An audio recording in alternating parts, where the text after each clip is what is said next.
Halo Infinite may be switching engines according to sources close to the project. We've got a lot to break down. It's a little confusing. They also may be just completely ditching the name, leaving Halo Infinite behind. What does all this mean? I'm going to break it down for you very quickly here at the beginning of the video. These videos are longer because they're live streams, but I do a really quick update right here at the beginning. That way you don't have to go searching for all of the updates. Make sure and hit subscribe and the bell button. Consider becoming a member. We do a members-only talk show every day. This is a Reforge update. Halo Infinite may be ditching the Slipspace Engine and going to Unreal 5. They may be completely ditching the name Halo Infinite as well. What does all this mean? I'm going to break it down for you very quickly in an update. Remember to hit the subscribe and bell button here on Reforge Updates. Also, remember to check out Reforge Gaming, where I stream live pretty much every day of the week. So, DSOgaming.com reported on this, and it's a little confusing because we've got different input coming from different sources and different people. So, according to numerous reports that surfaced, Halo may ditch Slipspace Engine over Epic's Unreal Engine. If this actually does happen, the next Halo may be a AAA game. It would be one of the few AAA games to ditch their in-house engine for the Unreal Engine. We've seen this happen with the Witcher 4 announcement recently, going from the Red Engine, an internal engine that CD Projekt Red likes to use, and saying we are switching over to Unreal 5. Now, who is commentating on this and where is the info coming from? ACG, Angry Centaur Gaming, sent the following tweet, retweeting some other guys that were talking about it, okay? Sean W., as well as Jez. This is what ACG said. I can only confirm that many sources are saying this and very clear that it's already been decided and Halo is for sure switching to Unreal. I feel like it's time for other switches behind the scenes, including people leaving and their past problems. Unreal is a great choice. So he's saying, listen, according to what he knows, according to what these guys are saying, this is happening. They are switching to Unreal. Now, Sean W. and Jez are apparently going to work together to figure this one out. There was a bit of a misunderstanding between them that has since been resolved, and Sean W. said the following: I am working with Jez right now to try and get to further verify info from my sources so we can get to the bottom of this. And then Rebs Gaming tried to give a summary tweet about what in the world is going on. He says, listen, Jez says he has documents that suggest that Halo BR mode Tatanka was supposed to incorporate Forge and your progression with Infinite, and then after speaking with Sean W. Dubs, he's inclined to believe that Slipspace Engine lead David Berger has left 343. And then Jez clarifies and says, I know in fact D. Berger has left 343, and I'm inclined to believe is the rest of Sean's report about Tatanka's potentially switching engines and potentially being separate, but no hard confirmation yet. So he says, I'm inclined to believe what Sean is saying about Tatanka switching engines. So that's essentially what got this started about Certain Affinity, the company working on the Battle Royale mode at Halo Infinite. If you combine it with the fact that like the engine lead, David Berger, has left 343, some of the pieces start to line up. And then another user observed that when Certain Affinity was hiring for the BR, there was a pattern. When CA announced that they were doubling down on support for Halo months ago, every single job posting said the experience with the Unreal 4 was a positive. So basically, we're looking for people with experience in the Unreal tool sets, because converting Unreal 4 up to 5 is pretty much what most companies are doing anyway. DSOgaming.com said, given the fact that Halo Infinite was downgraded and suffered from major graphical and optimization issues, it makes perfect sense to sunset the Slipspace engine. It also makes perfect sense to use Unreal Engine 5, which right now has the most advanced tech features. Beyond this, there's also rumors circling about a name change. Halo the Endless is trademark. Now, some rumors are saying they're going to leave behind Infinite, launch a whole new game under Halo the Endless, and will be on the new Unreal 5 engine. Others are just saying that Halo the Endless is just a DLC. It has been trademarked up to this point, right? certain affinity building a BR in a new engine could have led to a bigger decision, like, hey, we're finding this to be a much better engine for Halo. We've proven that you can put Halo in the Unreal 5 engine, because if they were going to do it as a separate download, separate standalone thing, they might have said, listen, if you can make it feel like Halo in the Unreal 5 engine, then let's do that, okay? The bigger decision could be then affecting Halo Infinite. I've continued to say that I've had my own suspicions about the engine itself being a problem that can't give people XP after a match. That wasn't a simple update that they could do. It took months to fix big team battle matchmaking. Separating items in the store wasn't possible. They couldn't just separate things out. There's melee hit registration. All of the changes that they've tried to implement have been incredibly slow, and some of them don't seem like they should be that difficult. And I was like, listen, there could be ground level, engine level problems baked into the crust of this game. Now, this could mean more waiting, but a Halo that lands on the next-gen landscape as a respectable next-gen title would probably be worth the wait. Let me know what you think in the comments below. Check out Reforge Gaming, where I stream live, and I'll see you in the next video. And I'll see the rest of you right now. Good morning, good afternoon, and good evening. I don't have my fancy little transitions. I updated to OBS 28, and my transitions are like, they're like laggy all of a sudden. I'm like, I don't know what you guys did, but you broke my transitions. I almost never upgrade OBS because I never have any issues, but I did it over the weekend, and the layout and the new fancy looking stuff they did is pretty nice, but it broke my transitions, which is pretty unfortunate. So I'll have to have Creature figure out how to build them as like an MP4 or something, because I converted one to an MP4 and it was way faster and had no problems, but it no longer had my transparency. So sorry for that late start. I was actually going to start, you know, when I wanted to start, I was going to start at like 5 after 9 this morning, like make people wait for a little bit, let people get in the door, and then I'll jump in. But, you know, I updated OBS, and I guess I shouldn't have. The new OBS update broke my connection with Stream Deck. Yeah, I had to do an update on Stream Deck to reconnect the two. Yeah, I don't know what the frick they're doing. So, good morning, good afternoon, and good evening to everybody here. Good morning, Feed. Good to see you. Ashton with a 14-month milestone. Welcome back. Not the only person renewing this morning. We also had Sid hitting a 7-month milestone. Says, congrats on the success, Reforge. You truly reforged this channel. Can't wait to see the future. Cheers to more success. Thank you very much. I appreciate that so much. Guys, if you haven't done so already, go through your morning ritual. Make sure you are on live chat. Make sure that you have smashed that like button. Give us that nice, strong start for the morning. We appreciate you guys so much being here. What do you guys make of this? So your thumb makes it sound like Halo Infinite changing engine, but your intro sounds like 343 rumored to change engine in next game. Well, but we don't know. We don't know, Derek. That's the thing. There's multiple lines of speculation about this. It could be Halo Infinite switching over to Unreal. It could be them saying, no, we're going to build a new game and we're going to leave behind Infinite. There's multiple theories here.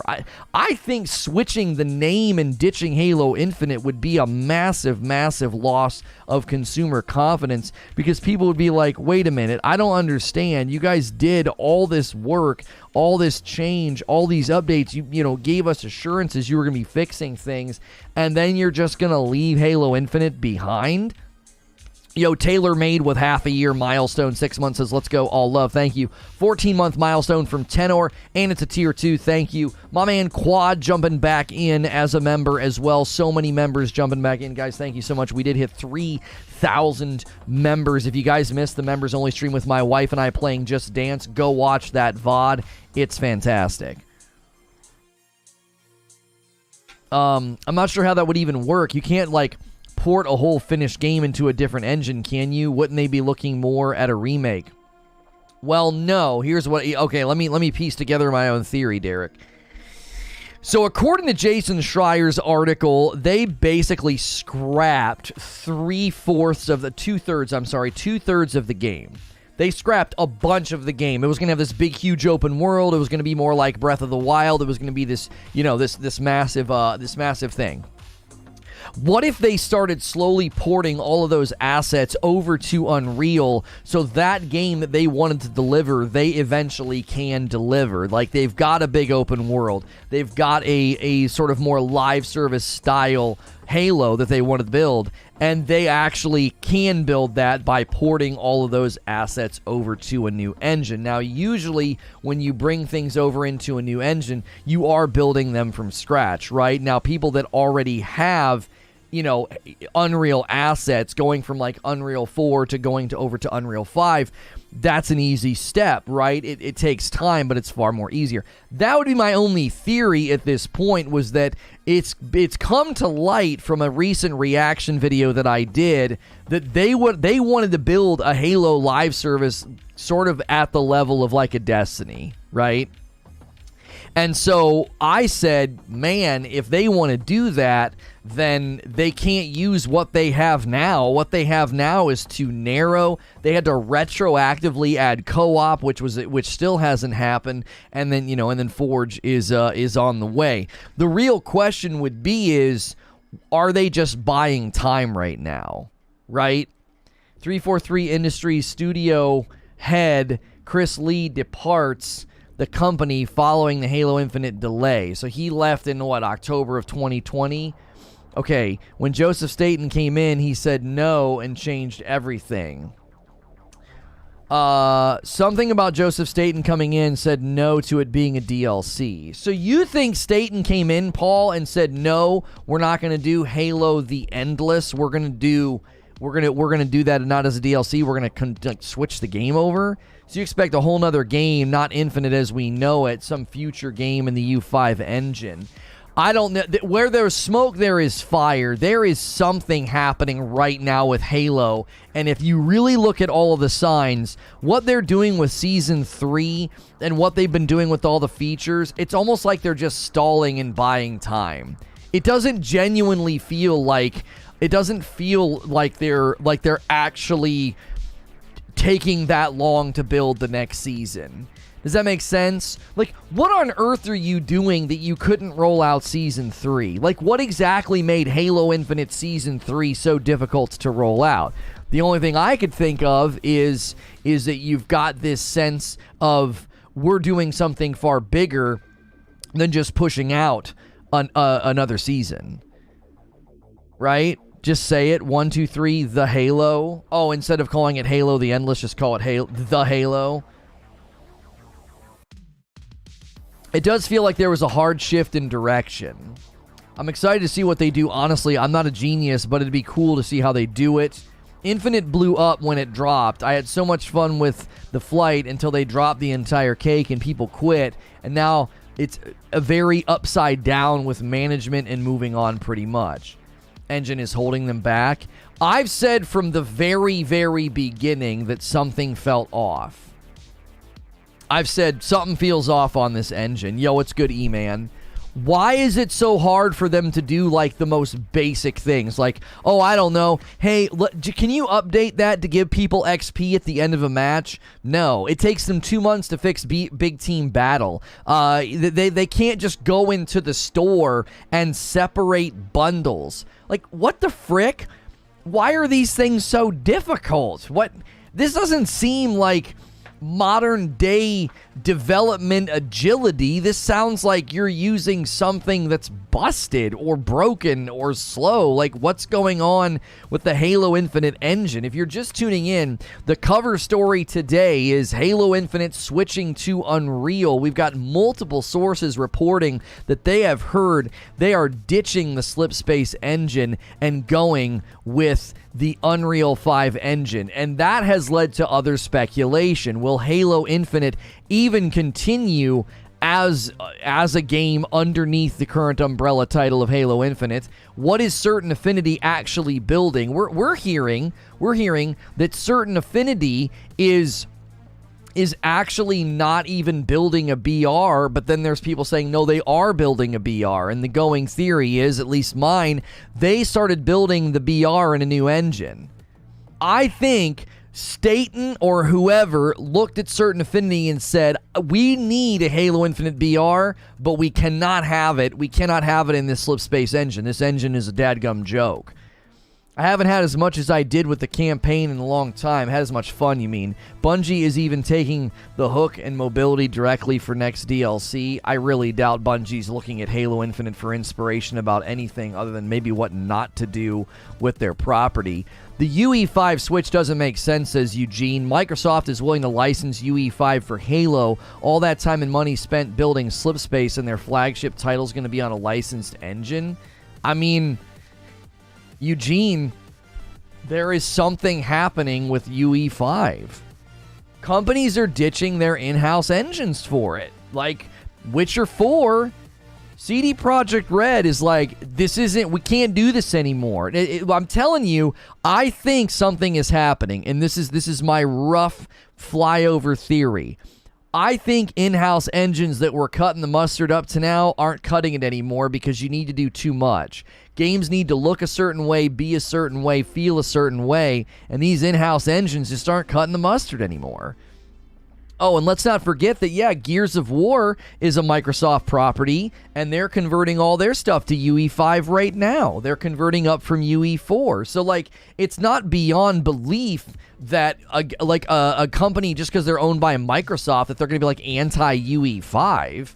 Like, I don't necessarily think that that's something that we can just jump to that conclusion. I don't think so. I think there's been plenty of things to see that this engine might be convincing people to shift. Gears was epic, sold to Microsoft. Of course, it was Unreal. Right, but Microsoft wasn't like, oh my gosh, we don't want to have property that's on that engine. I know it's different. I know it's different because they acquired it and all their stuff was already built on that. Even Bethesda's going to UE5 after Elder Scrolls 6, they said. Is Bethesda officially on record saying that, Tony? Because that would be another Microsoft studio saying, yeah, we're going over there, man. Let's get the frick out of here. The BR definitely started in Slipspace. Yeah, but who's to say that Certain Affinity didn't get a couple months into the project and they told 343, this thing's terrible, man. This is not a good engine. You want a big, huge open space. You want a big, huge open area for a battle royale. This thing's not built for it. I learned UE5 last year in January. Even the Matrix demo was nice if anyone played it. This is the last thing that Certain Affinity said, says Paul. The biggest thing we're doing that's public right now, for more than 2 years now, we've been working on Halo Infinite, doing something that's very prescriptive about what we can say, but we're doing something unannounced, and we're doing lead development on the unannounced thing from conception and design. It's something big and new for the franchise, but I can't say any more about it. That's our single largest projects of our 3 projects. Currently, we have close to 100 developers working on it. Certainly, it's possible. Certain Affinity already uses Unreal Engine in-house. Right, like, they could have literally tasked people to be like, okay, look, proof of concept. We need to show 343 that we can capture the feel of Halo. We can do it in the Unreal Engine. And if anybody could do it, it would be a studio like Certain Affinity who uses Unreal Engine in-house. And they're like, look at this. Look at what you can do with your game. This Slipspace engine's bad. Aren't there people right now putting out gameplay fully rendered demos of Unreal running Halo and being like, what the frick are y'all doing in this Slipspace engine, bro? So you're telling me Season 2 is how long? Says Hilly. Gamers don't want these long issues that games have. Based on industry chatter, it will be more rare to not be on UE5 in 10 years. It's insanely efficient. Yeah, right there. Halo in Unreal 5 gameplay. Halo was recreated in the Unreal 5 engine gameplay, and IGN posted the video. And it blew everybody's minds. They were like, oh my gosh, imagine what Certain Affinity can do if... Who did that? Did somebody just do that as a passion project? So just some person just like, hey, look what I did. on my own with Unreal 5, and Certain Affinity has 100 people familiar with Unreal Engine working on something for Halo. And it wouldn't surprise me at all if 343 was like, let's just switch over to that. Could we get 30 more likes on the video? Let's get 200 likes. Guys, thanks for a strong start this morning. Don't forget, you can become a member and enjoy the members-only content, the members-only talk shows at the end of every day. If you want to talk in my chat, be sure to hit that subscribe button so you can chime into the conversation. It was one guy, Zeta Halo Experience, created by Infinite Forges. He's the guy that makes all the great Forge maps. I feel like some studios just don't know what they need, like other studios that release new things and don't put anything into it, and then they move on to the next game, like Ubisoft with multiple games and rocks. Yeah, I mean, Ubisoft has some good, great games in their library, but recently they've been launching stuff and then just sort of killing it. Most developers would rather update their old engine instead of investing in a new one. That's what happened to Fallout 76. Right, what do you think is going to happen to Starfield? What is so much better about UE5? Is it just quicker to make changes? The Unreal Engine is notoriously agile, so the Unreal Engine as an engine is a great engine for quick changes, quick updates. It's also very agile with respect to optimization on weaker systems. You know, Fortnite was able to get 60 FPS out of old-gen consoles because they were able to optimize the game on that engine, take it all the way down, and get way more out of it. And then when they upgraded to Unreal 5, the level of photorealism that they can get, the efficiency of the engine and how it runs, like it is a very, very good engine. Yes. Yo, good morning, Noble Beast. Guys, as you're piling in and tuning in for the day, Halo Infinite potentially switching to Unreal 5. I mean, Halo is a franchise. Halo might be switching to Unreal 5. We might not even have a Halo Infinite in a few years. I don't know if that 10-year plan is still going. The going theory this morning is that Certain Affinity, the company that was tasked with building the Halo Infinite Battle Royale, they work in-house with Unreal. And the theory is that they started building the Halo BR, and they were like, this isn't going to work with the Slipspace engine. We got to ditch it. Make sure you guys go through your ritual that you're on live chat so you can see what everybody's saying, and smash the like button. Let's get 200 likes. From Jason's big article last year, I don't think Infinite will be moving to UE, says Barrier. It'll either be a new game or these leaks are about the BR. A couple of tidbits that were trimmed from the article. 343's toolset, Faber, was so difficult to use that they spent months considering a switch to Unreal. They didn't. The game was delayed multiple times. One early plan was to release multiplayer in 2019, the campaign in 2020. Barrier, you're reading that all wrong. They already once have considered switching to Unreal. They're switching. Oh, maybe what you're saying is they're not going to switch Infinite, Barrier. You're saying they're going to go next game. I mean, listen to what that says. Jason Schreier's inside contacts at 343 said the tool set that they're using, it's so difficult to use, they spent months considering switching to Unreal. They've had this conversation before, okay? This isn't the first time. I think that adds weight to the discussion. That before the game even launched, they're like, well, maybe we can do multiplayer and then the campaign later. And they spend months considering an engine switch.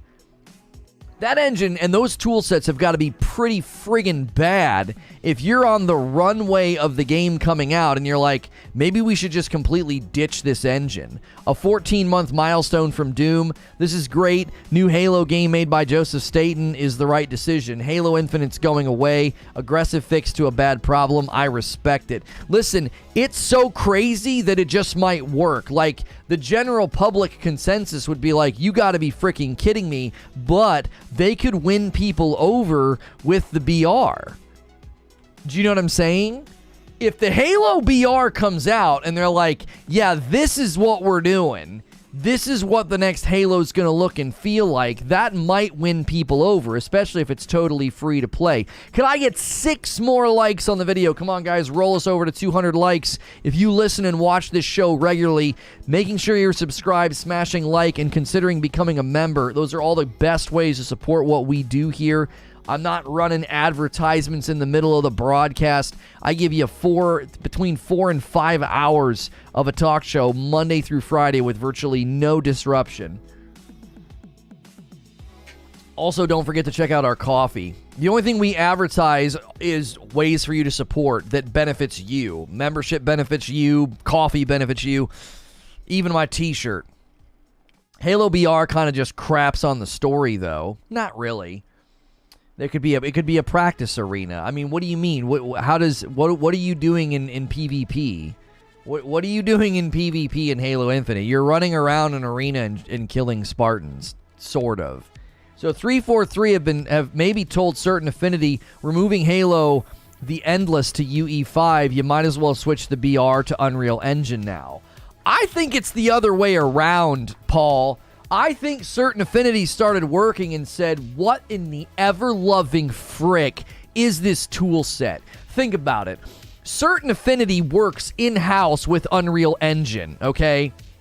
The Faber toolset that 343 uses is apparently so bad that 343 spent months considering switching to Unreal. What do you think Certain Affinity's response was when they tried to start using that? They were like, what are you guys doing? This is terrible. And they said, listen, let us deliver a proof of concept. We will build a vertical slice in Unreal. It's going to look like Halo and feel like Halo, and it ain't going to be built in this engine. And I wouldn't be surprised at all if 343 says, do it. And that's the tipping point. They're like, oh my gosh, we spent months considering switching to Unreal. Let's just do it. Certain Affinity can pave the way. They can pave the way. That's always been the question with Destiny, is it not? Oh, will Destiny ever switch engines? Well, the Tiger engine has that secret sauce. It feels like Destiny, and they don't want to lose that. They've even talked about that. There have been devs that have said, like, they don't view the Tiger engine as being archaic or outdated. They don't see Destiny ever existing in another engine. That's been a consistent dialogue about that game. So it would take another company to convince you, right? So we're waiting for Forge next month, but now they're switching engines. Are they building a new game or moving the game? Slipstream got bageled. They got bageled, dude. Guys, thanks so much for a strong turnout here on a Monday morning. Talking Halo Infinite news. They may be switching engines. Halo Infinite may be getting pushed out to pasture. Yeah, I don't know, Hilly. Listen. Think of it this way, Hilly. Think of it this way. What if Forge? What if co-op? What if Season 3? What if all of that is stalling? They are stalling, bro. They're going to, like, literally let Halo Infinite sputter out, slowly drive it off the road, and be like, yeah, that's not the future for Halo. Sorry, everybody. Like, look at the player base numbers anyway. Who even believes in Halo Infinite's future? Right?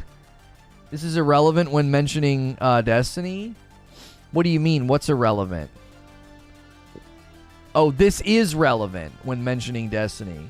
So what's weird is their engine comes from the same engine lineage that Destiny does. If 343 is just not as skilled, well, they've gone through different iterations. Slipspace is a completely different iteration and build set, and they're using the Faber tool set. Listen, there's been inside information that's come out about Destiny and their tool sets and their problems. And I got news for you. One of the only reasons you're going to be getting a steady trickle of content from Bungie is because they made significant changes in the last 2 to 3 years with their pipelines. They've talked about that.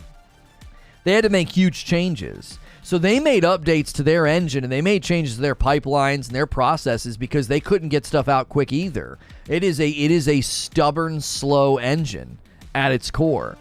Raging Snake says the engine is one thing and the other is to have a vision for your game and to be able to transfer it to that engine. From what we can see, something was missing in 343. Well, I don't think something was missing. I think they build a bad engine. You know what I'm saying? Unreal and Unity are what 90% of people work with today, I assume.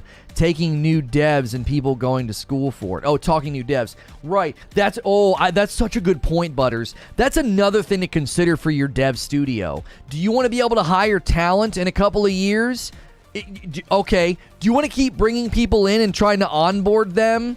Think about how this, oh man, Eugene, listen to this. How well does this dovetail with Microsoft's 18-month contractual policy? It's a lot easier to onboard Unreal devs and skip them out the door 18 months later. You try to onboard somebody into the Slipspace Engine, and by the time you get them up to speed on the tool sets and the engine and the bandwidth and the process and the project and everything else, they're walking out the door, 7 months later. You ramp them up. I don't know what, probably 90 days of a ramp up to get them up to speed to where they're actually a good employee. Well, Microsoft would be probably totally cool with this if they thought, wait a minute, we're going to have a much broader spectrum of developers and engineers to hire from because Unreal is a more universally learned tool set within the development world. They're really willing to give 5% or more off all their revenue, though. I mean, if it's the only way forward, think about it, Eugene. Microsoft and Epic are pretty friendly. They're pretty chummy, are they not? Microsoft literally helped Epic get around the App Store. I don't know, man. Epic and Microsoft, they be a little chummy all of a sudden. So maybe Microsoft and Epic are like, hey, we'd love to use your engine. Can you give us a break on that 5%? And Epic's like, well, you helped us out with that cloud thing and getting around the Apple Store. Yeah, we'll give it to you for 3%. We'll take 3. You know what I'm saying? They're kind of chummy all of a sudden. I don't know. I don't think it's beyond the scope of possibility that they had a conversation about that. Man, we'd love to use your Unreal Engine, but that 5%'s a little steep for the volume that we're hoping to create. And they're like, well, we'll give you a break on it. If you have a flagship title that's respectable again, it's probably worth cutting a percentage check to Epic. Who knows what they got from Epic for that work, right? Coffee order inbound. Thank you so much. We haven't had a single new member this morning. If you enjoy my content on a regular basis, consider clicking the join button. It's $5 a month. It gets you into a month's worth of extra talk shows, one every day, and then the Friday night streams. My man E-Man, what have you done? He says, you've got me hooked. My man E-Man ordered another bag of light roast, and Ganks ordered a dark roast and a light roast. He does the best of both worlds. 2 coffee orders already this morning. Do you guys hear that? E-Man tried it out, and he's hooked. I told you, our coffee's good. That balanced acidity, it'll hook you. Make sure you guys are smashing the like button as we cruise through the first 30 minutes of the broadcast, discussing the latest Halo Infinite news. I wonder how much of the stuff contractors learned from 343 that they couldn't do anything with and was pointless on their portfolios due to the engine the 343 uses. A lot of the times you sign NDAs and you can't even talk about what you worked on. Contractual developers kind of get the shaft, bro. You can't go somewhere and be like, oh, hey, this is what I did over there on that game. You can't. You can be like, I worked on that game. And they're like, cool. Like, you can't say, oh, I helped build all of the pipelines for the engine. Oh, I helped with the world building. I helped with the texture mapping within the UE5 architecture. No, you can't say any of that. All that's under NDA. So contractual workers really have a hard time sometimes actually going around and shopping their expertise because they've signed non-disclosure agreements where they're not allowed to discuss the thing that they've seen and built. It's 5%. It's really a lot of money for Microsoft, though, seriously asking. Well, it's 6 of one, half a dozen of another, right? At that point, when you're not making any money on Halo Infinite anyways, you're like, well, what's 5% if we make the dadgum property profitable? It's not profitable right now. We did a reaction video to that one guy's video. They're not making money. It's in bad shape, you know? It's not looking good. Hey, there we go. We got good shelf treatment on the short shelf again. We're getting new subscribers as well. Welcome on in, guys. Thank you so much. It's 5% revenue, not profit, if I'm reading that correctly. Will that make it better or worse? You know what I'm saying? I don't know, Eugene. If it's 5% of revenue, I'm imagining that would be worse, right? That's shaving right off the top. That's not 5% of your profit. So it's not chump change when it's coming directly off the top. Right, yeah. If it's coming directly off the top, Microsoft, this is why... Think about this, Eugene. According to Jason Schreier, they spent months considering it. If they spent months considering it, that means it at some point, it has been on the table. Right? At some point, they were like, bro, this is so bad.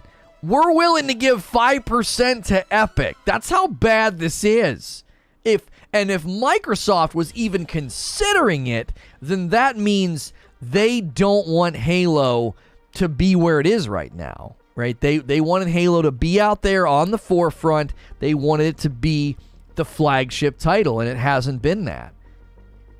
How we developed, you can't prove your worth, and you get booted at a moment's notice. Yeah, exactly, Killer Apathy. Contractual workers, development contractual workers have it pretty bad. Why do you think QA workers were unionizing at Raven? Because QA workers are the most commonly contracted worker in the development world. They're the most commonly contracted.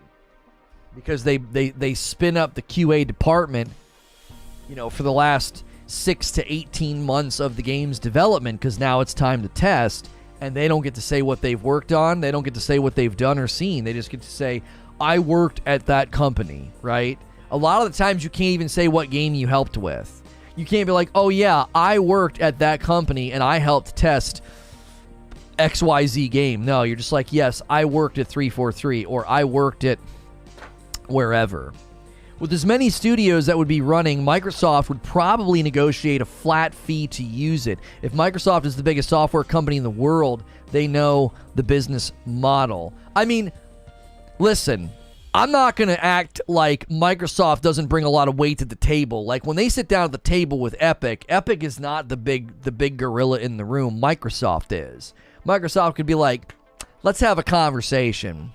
Okay, if we get our studios to start using your property, your engine, what sort of legitimacy and widespread, you know, ingrained nature that gives you in the market? That's significant, is it not? Okay, well, we feel that's worth more than what you're trying to get from that 5%. We'll give you 2, and we'll start converting a lot of our studios over to Unreal 5. And Epic's probably thinking, oh my gosh, yes, we will do that. No problem. We don't need 5% off the top. You're sitting at the table with Microsoft. You're not sitting at the table with some little AAA studio trying to get a deal. The Coalition, Compulsion Games, and Exile, Ninja Theory, and many others are already using UE5. Hey, that's a really good point about Hellblade. Another Microsoft studio made the switch. You know, now Ninja Theory already built Hellblade 1 in Unreal, so that, you know, again, we're dealing with existing properties using their existing engines, but Microsoft didn't walk in the room and tell those companies to get off those engines. Do you know what I'm saying? Yeah, Senua, Hellblade 2, State of Decay 3, Outer Worlds 2. Those aren't Microsoft properties, are they? Hellblade is, but Hellblade was built in Unreal before Hellblade 2, and then that was before they were acquired. So there's already Microsoft studios using the Unreal 5 engine. Who's to say... Oh, State of Decay 3 and the Outer Worlds 2 are also... Do you see? All right, track the logic with me here. Who's to say that those companies haven't been proof in the pudding for Microsoft to say, what the frick are we doing? Proprietary engines are only worth it if you can get a proprietary engine the likes of like what Insomniac uses. CD Projekt Red's ditching their proprietary engine. Look at the production and the work we're getting from these studios on Unreal 5. Look at what they're doing with Hellblade 2. Oh my gosh, right? What are we doing? Let's get everybody on that. Why would we even care, right? Also, I hate to bring it up. I always bring it up. You got to consider the Xbox Series S in this equation. If there's one thing the Unreal Engine is exceptional at, it's optimization for weaker systems. They got Fortnite to squeeze 60 FPS out of the old gen consoles. Microsoft starts turning all their first-party studios and games into Unreal 5, and there's great work that can be done with optimization, so the Series S gets to kind of scoot under the radar. Nobody realizes that thing's struggling. Why? Well, we got all of our studios on Unreal 5. It's a lot easier to optimize games for the Series S. Now, it's, let's just roll everything down a little bit. The same way they did with Unreal 4 and Fortnite. Fortnite's now in Unreal 5. Honestly, Microsoft could buy Unreal Engine. I don't think Epic would be willing to sell. I mean, I don't know. Microsoft likes to buy software. It makes more sense also with them switching. They'd be able to put out games like Sony and actually compete. We all win games on games. I don't necessarily know if Microsoft could buy Epic because that would be them buying a storefront. That could be problematic. Like that buyout would have to be really, really specific and narrow. That could get. I think antitrust would jump on that in a heartbeat. Like, you can't just frickin' buy a storefront. If they're really going to do that, then I wonder how a lot of people will feel that spent time getting everything unlocked in the game and spending money in the store in Infinite. I'm going to tell you something right now. Xenoverse, that's a perfectly fair concern, and they'd be stupid to not honor your purchases and your work. Whatever they're building, wherever we end up going in Halo, I would imagine they would let you bring your stuff with you. Be like, all right, look, listen, we got to burn Halo Infinite to the ground. We just got to get rid of it. We're going to create an account synchronization tool. It's going to let you bring all your stuff with you, right? If you guys are just tuning in and you're enjoying the show, do me a favor and smash that like button. Let's set our sights on 300 likes. Tons of new people coming in today, pressing the subscribe button. If you're enjoying the talk show, I am safe for work. A lot of people throw me on in the background of their day, and they treat me sort of like a podcast, which you can too. Thank you for being here. An 8-month milestone for Jay Westlow. Good luck wrestling Epic from Sweeney, Tencent, and Sony. Yeah, I don't think you're going to do that. Yeah, you'd probably not even be able to get those companies, they wouldn't even be willing to consider it. Epic's private, good luck. Yeah. It wouldn't work. If Epic wasn't private and was public, antitrust would probably still take an interest into basically buying out a competitor. It's another storefront. Now they would probably argue that Epic's not really competitive given that their storefront's not profitable, but I would think that everything that we've seen up to now with Halo Infinite, I'm more and more convinced, the more we talk about it this morning, that Halo Infinite's done. It's done. They'll do... This is what I think they're going to do. I think they're going to do seasons next year, and that'll be the final year of Halo Infinite. That's what I think they're going to do. I think they're going to put a live team on Halo Infinite, so you'll get Halo Infinite Season 3, 4, and 5, and then that'll be it. They'll have like a live service team supporting the game next year.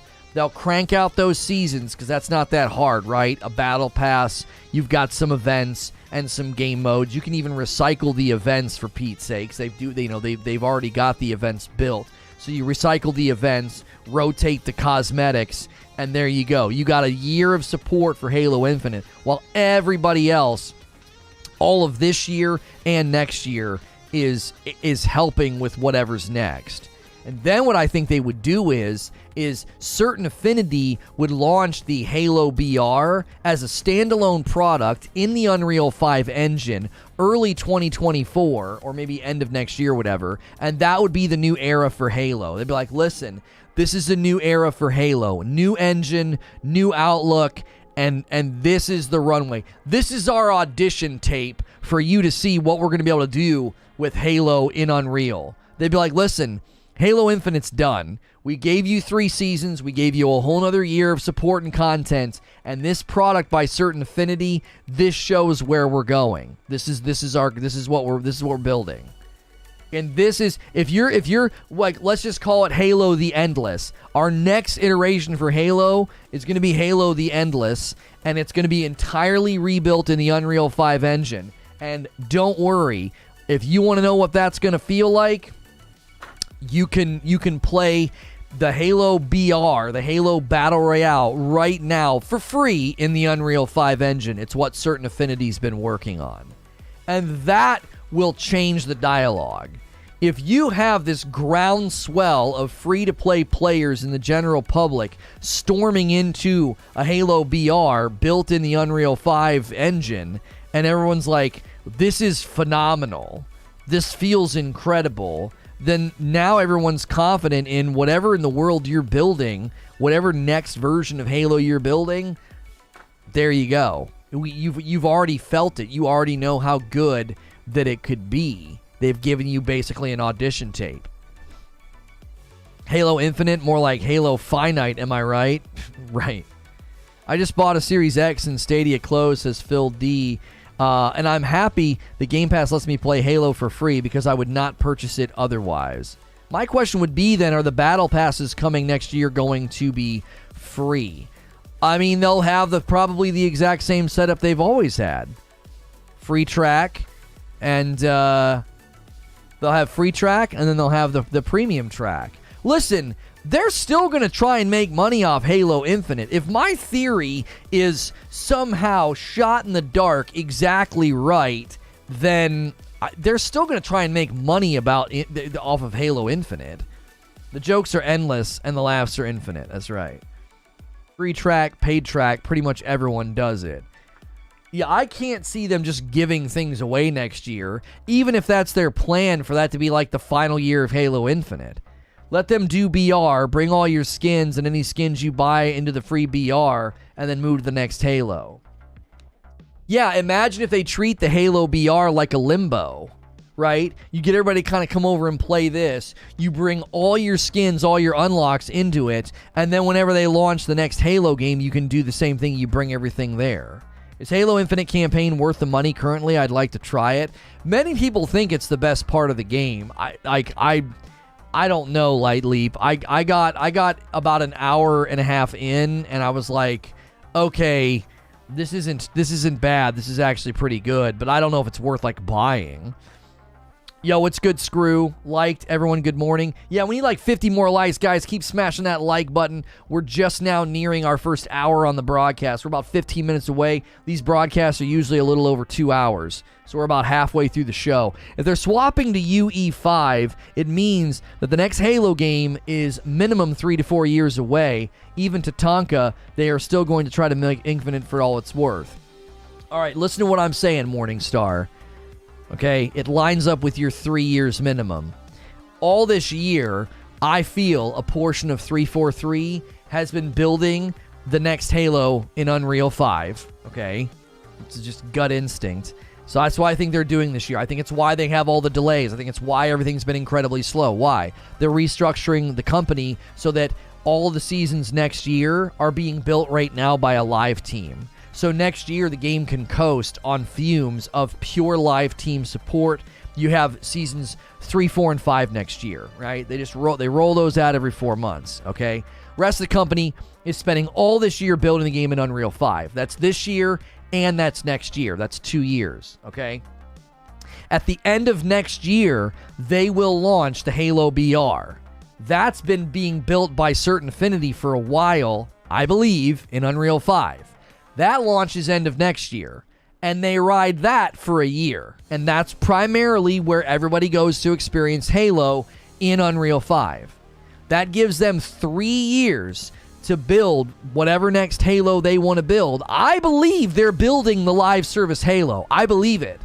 I still think they want to build that game.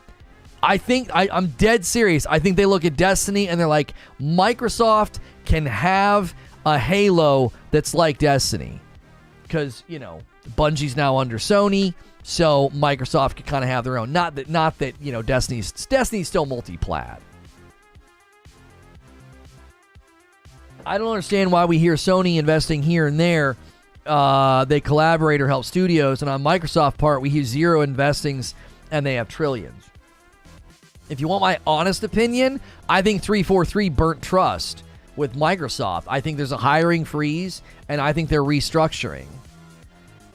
That's another rumor that we heard, was that 343 Industries was going through a hiring freeze. Now, why would you be doing that? In the midst of trying to get your game back on course, you go through a hiring freeze. I'll tell you why you go through a hiring freeze. You're restructuring the company.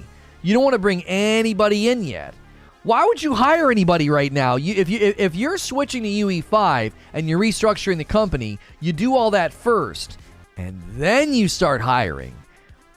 That'll be the telltale sign. If 343 starts hiring, and those hiring descriptions include UE5, there you go. That'll be crystal clear. Like, yeah, they restructured, they're rebuilding, and now they need people to work in Unreal. They're leaving Slipspace behind. So after this, if the rumors are correct, then 343 won't even exist anymore. Oh, no, I think 343 is going to stick around. My theory is that Certain Affinity was originally building on Slipspace, ran into so many issues, they scrapped it, moved to UE5, and that is going to prompt the switch. I said almost the same thing, Morningstar, this morning. I said there was a tweet from Jason Schreier. Apparently, Faber. The tool set that 343 uses in the Slipspace engine is called Faber. It's apparently so bad that 343 spent months considering switching to Unreal 5. Now, Certain Affinity uses Unreal Engine internally. And I think if the tools are bad enough for 343 to say, these are in-house tools that are so bad, we're tempted to switch to Unreal, what do you think Certain Affinity said when they got their hands on it? They were like, what are you all doing? And they probably said, listen, we work in-house with Unreal. We're going to be more comfortable, more familiar with our tool sets. Not to mention, somebody noticed that at the time when Certain Affinity was hiring people for this project, they kept saying on the job postings that UE4 experience was a plus. Why would UE4 experience be a plus for something that you're building in another company's proprietary engine, right? Kill You hitting a 21-month milestone. Welcome back, my friend. Getting close to a 2-year milestone. If you go to Unreal 5, you'll have to rebuild every asset and texture of the game and rewrite the physics engine. Yeah, Captain Ply. What if Certain Affinity has done that? Didn't we say in the past, when we theorized about companies switching engines, we always said that another company would have to rebuild it all so the existing company could just keep working on the existing property? Right? So 343 keeps on trucking, and they look at the delay. Make sense of why the next season's taking so long to come out. Really think about that. Why is Halo Infinite Season 3 landing in March of next year? What's so hard about cranking out another season?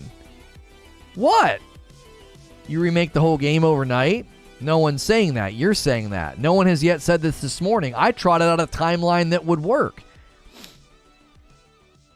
I don't think you realize what switching to a new engine means. It's not copy-paste. You think Microsoft is doing that? No one's saying that. You guys are saying that. It's funny that you're trying to project ignorance on the subject while showing your own ignorance. No one has said that. No one has said this morning that it would be easy, copy-paste, and that they would do it overnight. We've all trotted out timelines that would need 3 years minimum for this to come to fruition. No one has said that, Season 3 is going to drop in a brand new engine. No one has said that. You're coming in midstream and making yourself look foolish. No one's saying that. I literally just trotted out a timeline a little bit ago. Certain Affinity's been working on something for Halo for a while, right? They've been working on it for a while. Let me look at the image that Paul had me click on. No, where is it? This one. Okay, Certain Affinity is actually working on Halo Infinite, according to their own words, according to their own phrasing, okay? They've been working on it for a while. Now, if you consider the fact that Certain Affinity works in-house with the Unreal Engine, and when they were hiring people for this project, they said Unreal 4 experience was a plus, okay? So, a realistic theory would be that Certain Affinity is building something for Halo Infinite in Unreal 5, okay? Because there are sources right now saying that Halo Infinite is switching to the Unreal 5 engine. I didn't cook this up in a fever dream last night when I had too much, hot tamales to eat. Like, this is an actual rumor that came from internal sources and people with contacts at 343. I don't think they're abandoning Halo Infinite and going for a BR. I don't think you get how many Halo fans hate and don't want a BR as they think it's not Halo. Ain't no way they're going to abandon it. Abandon what? A fledgling player base and a piece of property that's not profitable? Why would they keep it? There are almost no business reasons to keep Halo Infinite going, other than to try to break even, squeeze as much as you can out of the property, and then move on. You know what I'm saying? No way. They rebuilt this game in a different engine while continuing to work on the existing game and engine, unless the plan was to set a reboot in Unreal 4 by 2024, maybe. That's exactly what I outlined, Corey. That's the timeline that I selected. I'm not shooting from the hip. Homie, according to Jason Schreier, the tool sets that 343 used in the Slipspace engine are so bad, they spent months considering switching to Unreal 5. They've already had this discussion at the company. That's how bad the existing engine is. This is not some new cooked up thing that's way out of left field. They literally considered doing it. That's how bad their tools are. What do you think Certain Affinity said when they tried to start building something for Halo Infinite? They were like, we use Unreal. Let us build a vertical slice. Let us do proof of concept for you. Your tools are terrible. If they're your own internal tools and you consider ditching them from Unreal, let's make a case for it. We will do proof of concept. We will build a vertical slice to show you what this game can be. And if we do that, we'll build your engine. We'll build your all the things you need. We're going to build you a Halo Unreal Engine suite of tools that then you can use once it's ready or whatever, so that they push out the Halo BR end of next year, 2023. And then the following year, that's all you can really do. If you want to play Halo, you play the Halo BR built in Unreal 4. So all of 2024, that's what you're doing. Okay? And then late 2024 or 2025, they launch the next Halo. And it's built in Unreal 5. You lost your joystick? Pick it up yourself if you can. If you can't, hope for more gifteds. Hope for more gifteds. A lot of y'all that can do your own membership, we really impress that upon you. Consider clicking that 5 spot, so that way people that cannot afford a membership can scoop up the gifteds when they happen. A 13-month milestone for the Torch. Welcome back in. 38-year-old gamer, and the only game I've ever loved is Halo, and this is so bad. Halo Infinite's dead. They need to pick up the pieces and move on, take the defeat, and come back better on UE5. Yeah. 2024, 2025 seems reasonable enough given a 2020 startup with UE5. Yes. And here's why I think it's even more doable, Corey. I think Certain Affinity is helping them do it. Think about that. Think about what you're getting as far as expertise. You have a company who in-house works in Unreal. Like, they're literally the gateway to this happening. It's not like suddenly 343 has to take on that, all of a sudden has to take that on and say, oh my gosh, we got to get everybody up to speed on Unreal. You let Certain Affinity pave the way. Your tools are terrible is a lot more common in game development than you might think. Learning ZBrush, high poly modeling, or sculpting right now for collage, and it's got terrible UI and controls. Halo BR is 100% happening whether Halo fans want it or not. I mean, people arguing against a Halo BR because Halo fans don't want it. I got news for you. Halo fans don't matter right now. They're trying to get Halo ushered into the next generation of gaming. And look at the player base numbers. We need 23 more likes on the video. We need it quick because we're about to hit the 1 hour mark on the broadcast. I bet the Coalition's also helping because they are merging Gears 6 and UE5, or making it, and this allows them to train their staff and maybe help out 343. If Halo BR is a bust, Halo's done for. There'll be tons of hate and backlash. Do you think they're going to care if it's a free-to-play Halo built in Unreal 5 and it works? They want traditional Halo is all I'm saying. Master Jazz, I hate to be this way, but the people who just want a traditional Halo don't matter. They don't. I don't think there's enough of them for them to matter. I don't think they quantify into a money-making metric. I don't think they matter. You need other people to play Halo at this point.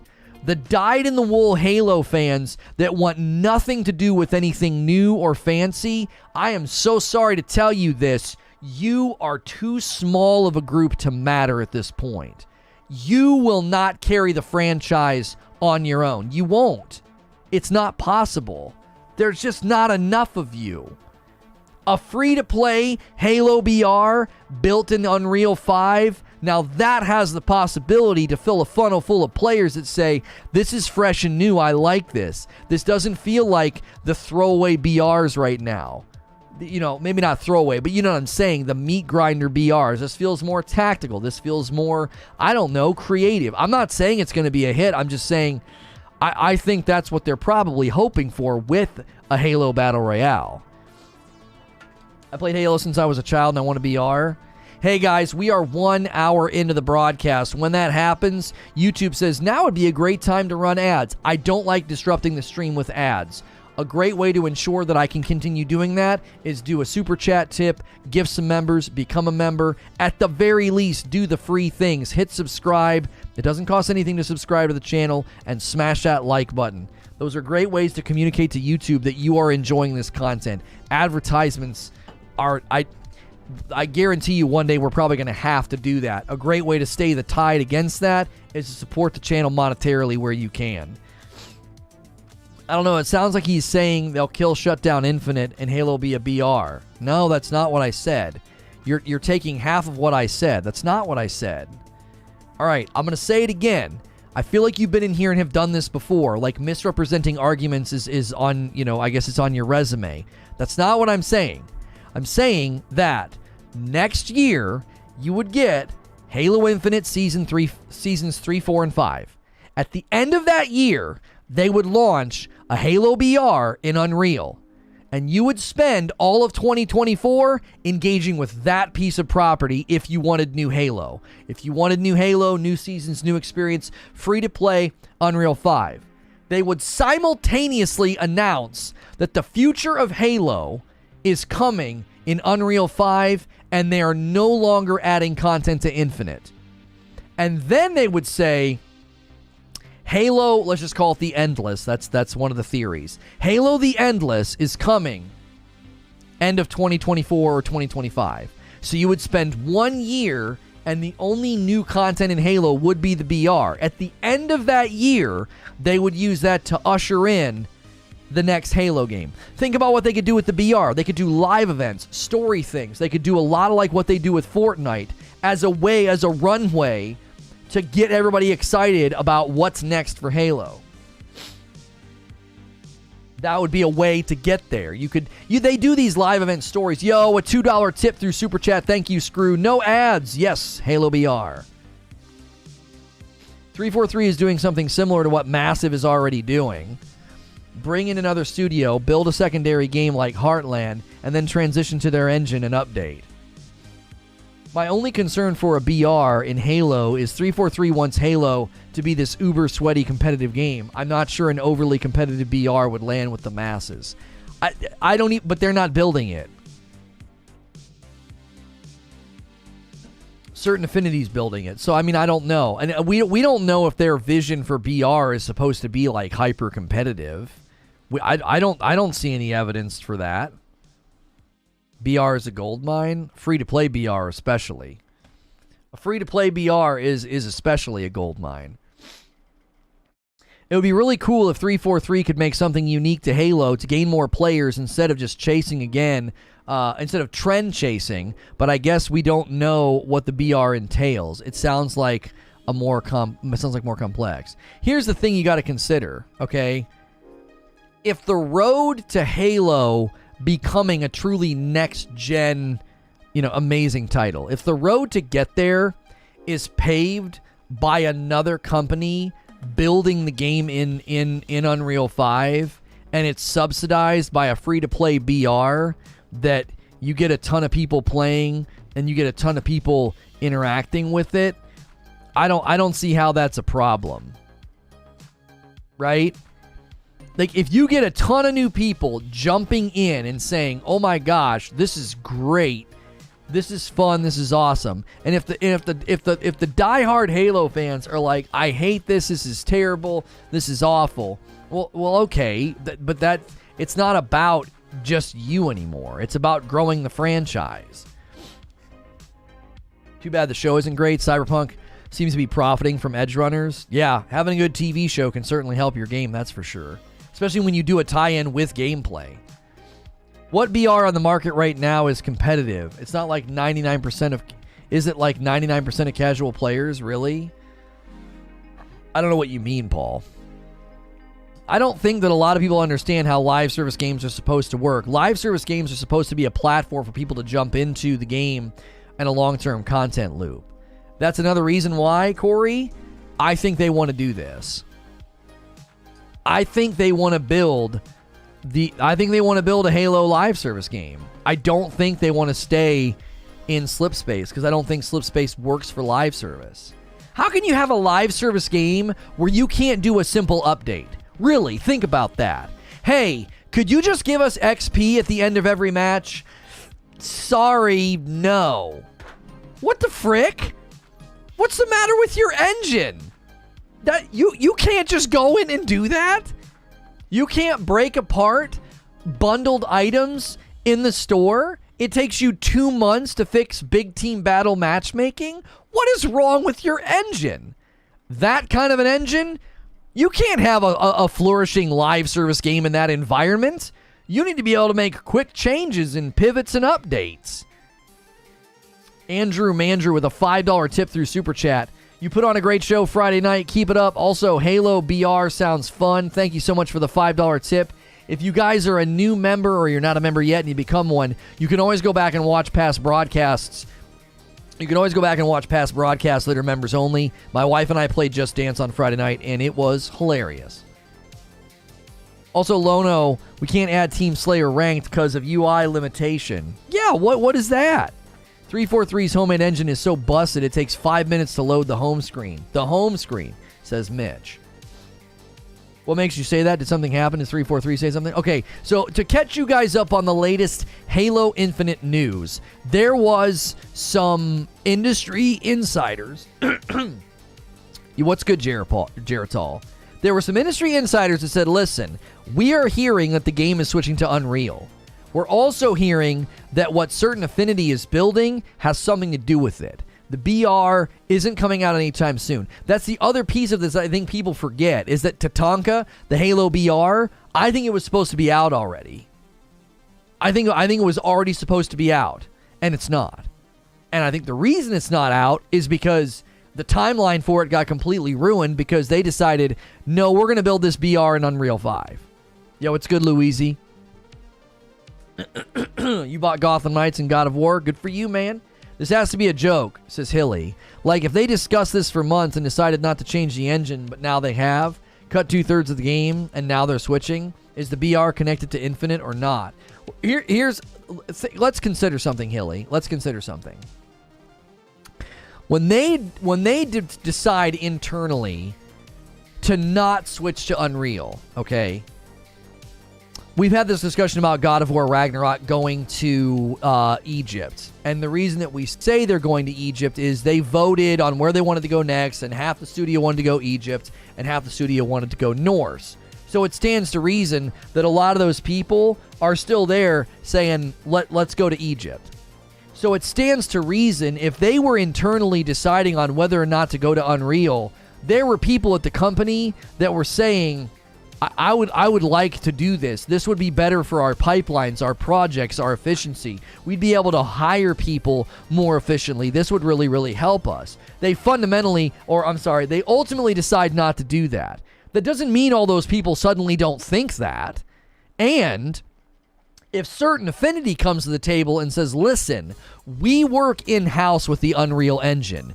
We believe we can build your Halo BR in the Unreal Engine way more efficiently than using your tools. Your tools are not good, okay?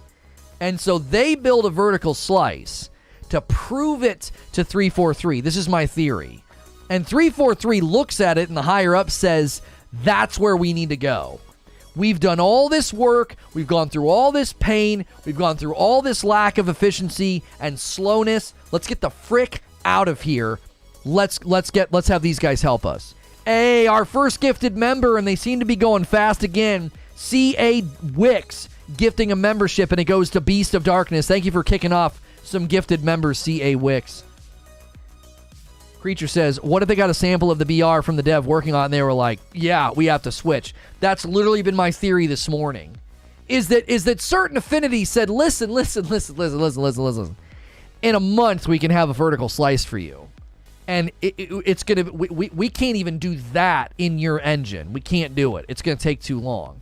You give us a month, you give us X number of months, we're going to build you a vertical slice, and we're going to show you just what we can do with the Unreal Engine.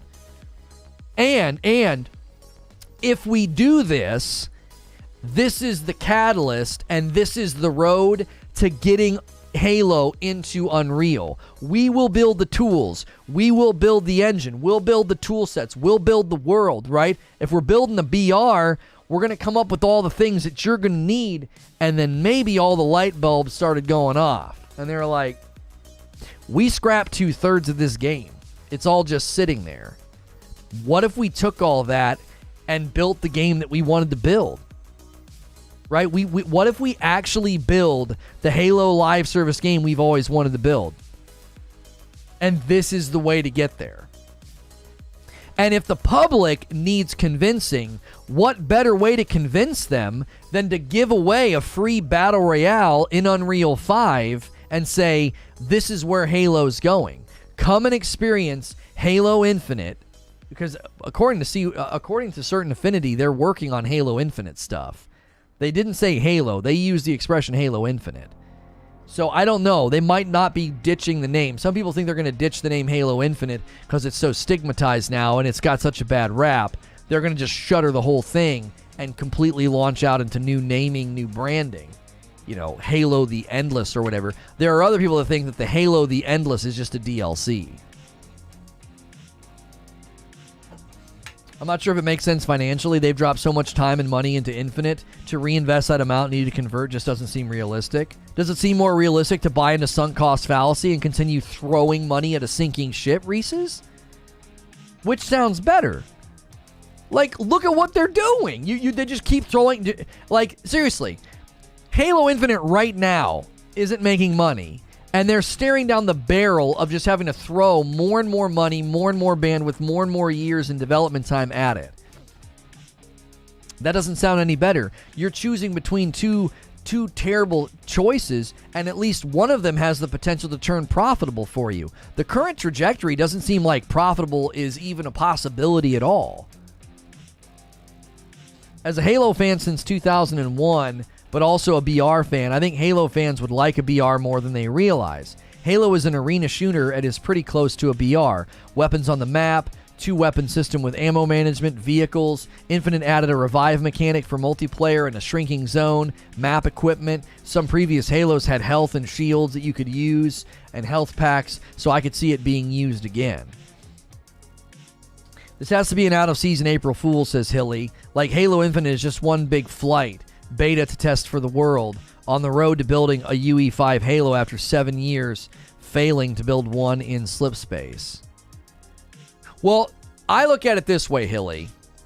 If at some point they had that come to Jesus moment and they were like, listen, we either convert this thing over to Unreal 5 or we press on.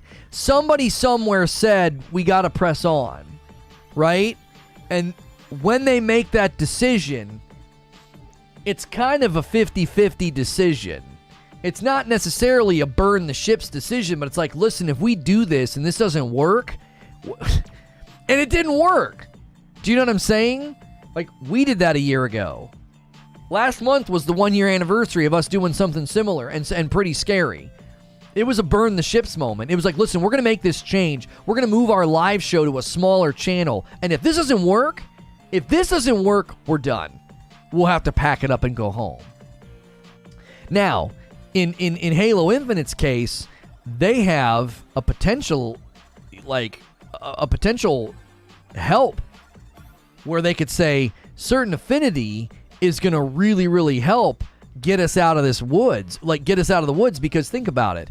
If certain affinity can start building a Halo in UE5, that does all of the legwork to get them there. Like, that means they can train 343. They can onboard 343 and turn 343 into a UE5 studio. And Microsoft might be totally behind the decision, given that Hellblade 2 is being built in UE5. The next Gears game will be in UE5. State of Decay, what was the one? Outer Worlds 2. These are games under Microsoft's ownership that are being built in UE5. And they might be looking at those companies' proficiency, efficiency, and vertical slices and demos, and they're like, oh my gosh, let's freaking go. Let's get everybody on this. Let's get everybody on this wavelength, man. What the only thing that is holding 343 back at that point would be their engine. Those screaming on the internet aren't a majority. People will come back to Halo. I don't know. I don't think so. I don't think so. Listen, enough studios and enough games have proven this axiom to be true. If your game doesn't innovate and evolve and stays narrow for the super loyal fans, your game will die. Plenty of games have proven that you can't do that because they've adapted and evolved and they've grown and gotten bigger. And you can't just keep sitting there thinking that, like, Halo fans are just so diehard, so amazing, so supportive that branching out and doing something like a BR will just, it's not going to work. Especially if it's free. I mean, the BR. Yeah, but if it's free, that's how you get a bunch of people to try it who ordinarily might not touch a Halo game. UE5 is pretty impressive tech, but I have to wonder if UE5 can save Halo Infinite. Halo needs foundational sandbox changes for a BR. Maybe. We don't know that. They've got big team maps and big team fights right now that flow just fine. Why would they need to change that for a BR? I think if someone spends 1,000 hours building levels in Forge and they shift the game to UE5 and they don't work, that might burn some bridges. The only thing I could think about that, Hilly, no one's sticking with a Halo BR with no ADS.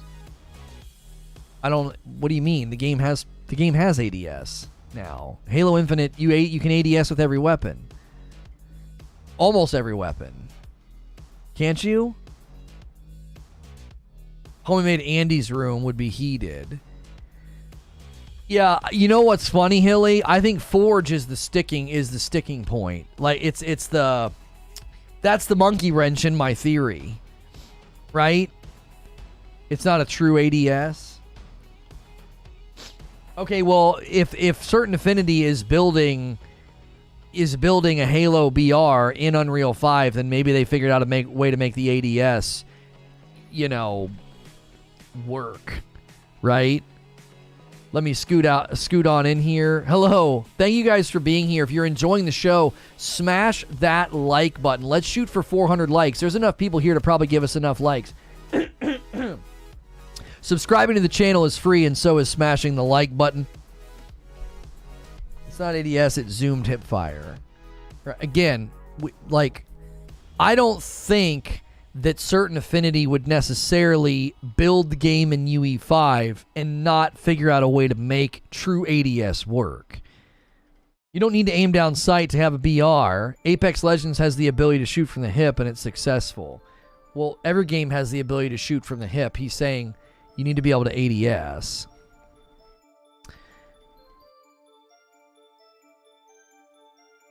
Halo ADS worked just fine in Halo 1. Lemmings. It's funny that you would call people lemmings as you describe something as not true aim down sight as aim down sight. Like, you're the one that's ignorant. Like, it's not a true ADS, bro. It's a zoom. There's a difference between, you know what ADS stands for, right? Can we talk about that? Like, ADS means aim down sight, meaning that the gun comes up and you aim down sight, not zoom in. It's like everything has a scope on it. It's just a zoom. It's just a zoom in. You're not pulling the gun up. The average person jumping into a first-person shooter is probably going to want that experience, given that it's part and parcel to the FPS experience by now. Another reason that Halo needs to evolve beyond what the traditionalists want. You know what I mean? Idiots spewing their worthless opinion. I mean, yeah, you are doing that. It's weird that you refer to yourself in the third person that way, but like, yeah, it's not a true aim down sight. I just broke it down technically for you. I know new information and technical speak's probably tough for you, but that's the way that ADS traditionally works in virtually every other first person shooter. They rebuilt the entire gun system in Modern Warfare 2 to address the point of, like, they wanted bullets to come out of the end of the barrel, because traditionally that's not where they actually come from. They actually come from your head, which leads to head glitching. Elden Ring, I would say, is counter to what you're saying. It stayed true to the formula, but expanded. It didn't compromise for non-Souls-like fans. I also agree, but there's plenty of Souls fans that don't see it that way, Cool Spoon. If they move to a game engine that has a wider acceptance experience level, this could keep the game full of new updates and things. Halo and Doom never had that type of ADS, I believe. Yeah, Doom's always been hipfire, but Doom is a certain style, and Doom PvP never ushered itself into the current landscape and had a lot of people playing it.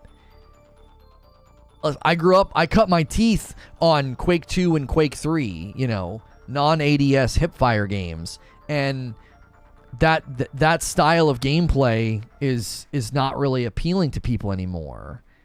Hilly says they're building Forge and making videos promoting it, showing people how to use it, but changing engine doesn't make sense unless the UE5 is a new Halo and not a Switch. Yeah, that's what I'm thinking, Hilly, because what they would do is they would be like, no, it's a brand new Halo, which then would have a brand new Forge, which Unreal 5 is probably perfect for that. You know what I'm saying? CSGO doesn't have ADS. Okay. CSGO is not a battle royale. You can shoot a distance in Halo with accuracy without ADS. I think people are fundamentally misunderstanding what's being said. If you want to appeal to the demographic right now that's playing Fortnite, Warzone, and Apex Legends, and you do it with a non-ADS, somewhat dated feeling shooting mechanic, you're probably not going to scoop those people up. How many people do you think that are enjoying Apex, COD, and Fortnite are going over and playing old games like CSGO where you can't ADS? How many of those people are supporting some of these arena shooters that have come out that feel like big throwbacks to Quake, right? I'm telling you, I think Eugene's probably right that if you're going to do a Halo BR, it needs to feel like BRs of today to a certain degree. Now, it can still be Halo with Halo movement and weapons and abilities and shields, etc.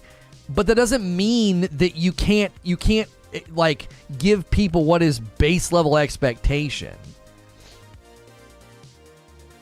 It's just different. Doesn't Valorant have the same type of shooting? Yes, and I don't think Valorant's shooting mechanics would translate well to a battle royale. big open areas, distance to mid-range gunfights. Like, Valorant is a tight, condensed, econ-based tactical arena. You're in small, little, very... It's got this tight sharpness, closeness. You can't take that out into some big, huge open space. You can't. It doesn't translate. That little quick, like, hip fire thing people do, they're like, and then they get like 2 or 3 kills really, really quickly, and they're counter-strafing out of their mind. You can't bring that to a battle royale. It wouldn't work. You don't need an ADS on everything for it to be a BR game. Forge can still come out. I think Forge could come out, and then they could maybe give people the option of, like, porting their maps over to the next Halo or something. I don't know. In my opinion, ADS hurts many shooters. Battlefield games used to have very tight hipfire, but ADS for mid-range. Halo has ADS, both basic zoom and ADS. If a gun has a scope, you ADS. But it's not like a true ADS on most weapons. It's just a zoom. You're not genuinely bringing up the weapon and aiming down sight. It's a completely different experience. Works in Apex. Apex has insane movement. Apex is not a hip-fire only game. What are you talking about? Like, I feel like we're passing in the night because people are using their own terminology and their own take.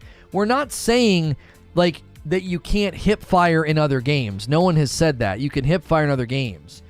But when you have a game like Valorant and Halo where most of the games are purely hip-fire, and you take it into a large battle royale, people are going to expect and want to aim down sight. No wonder Halo has failed to evolve. Halo doesn't even have an ADS animation for scoped weapons. Right, you just zoom in, suddenly you're in a circle scope heads-up display. Not having ADS and a mini BR that Halo now seems to work just fine. Okay, oh my gosh. Let me try one more time because we're really, really having a hard time getting on the same page here.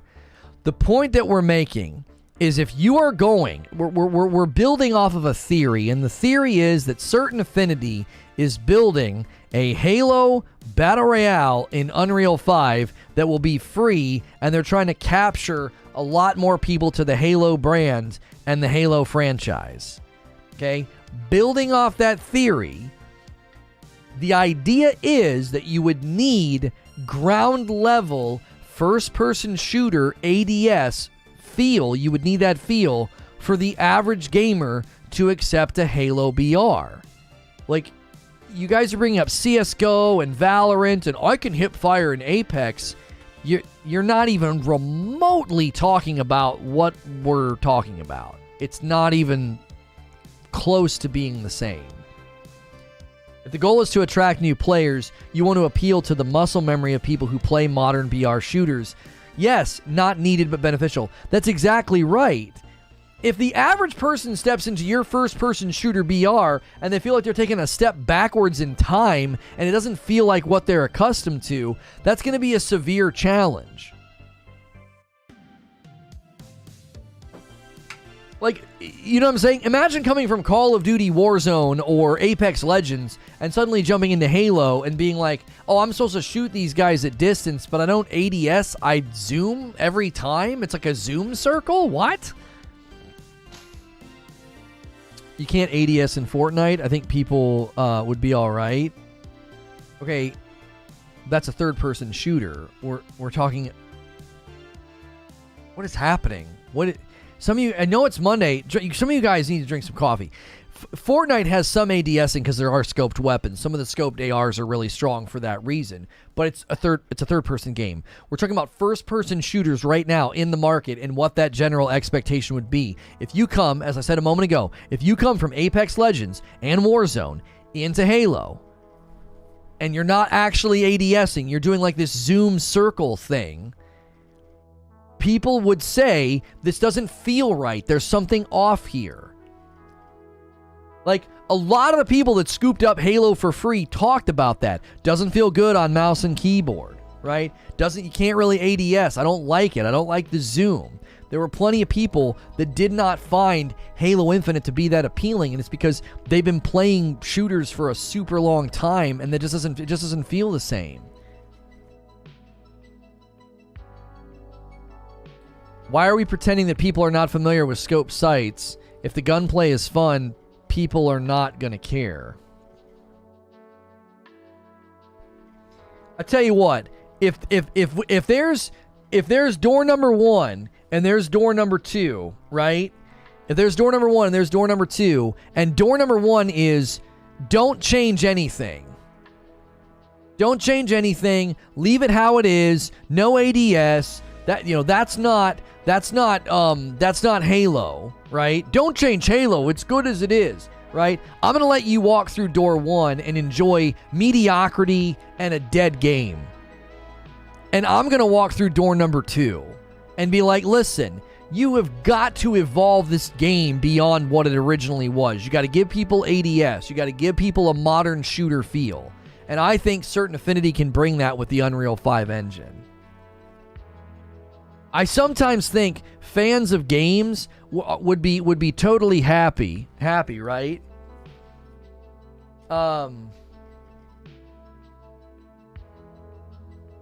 Good.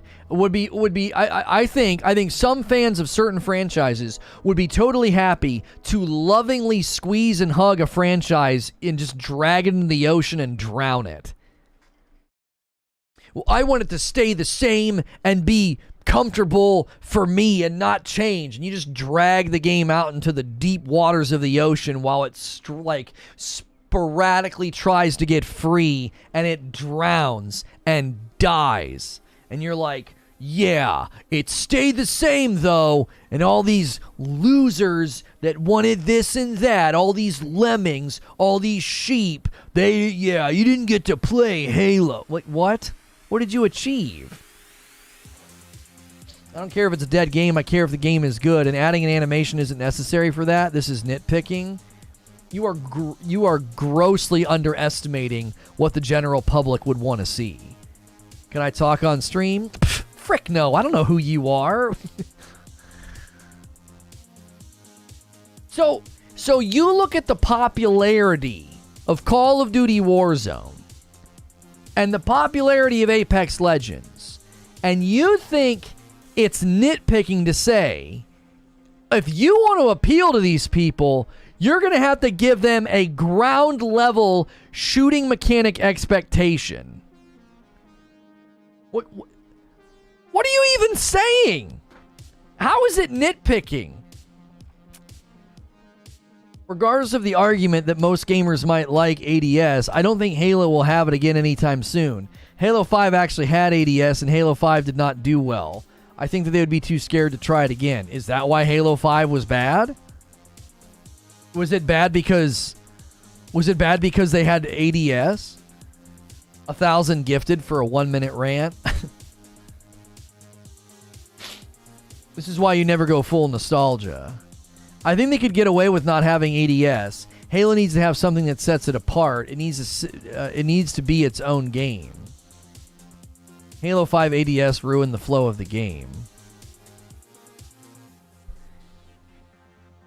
I feel like I'm having a conversation with people that are in denial.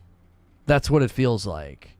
I want you to turn and I want you to look at Halo Infinite honestly. I want you to look at the game and I want you to look at it honestly. Do you think this game appeals to anybody outside of like diehard Halo fans? Let me ask this question. Would you not play a fun game because it doesn't have ADS? Lots of people would say that, yeah, they wouldn't play a game if it doesn't have ADS. Yes. Do you want to know why?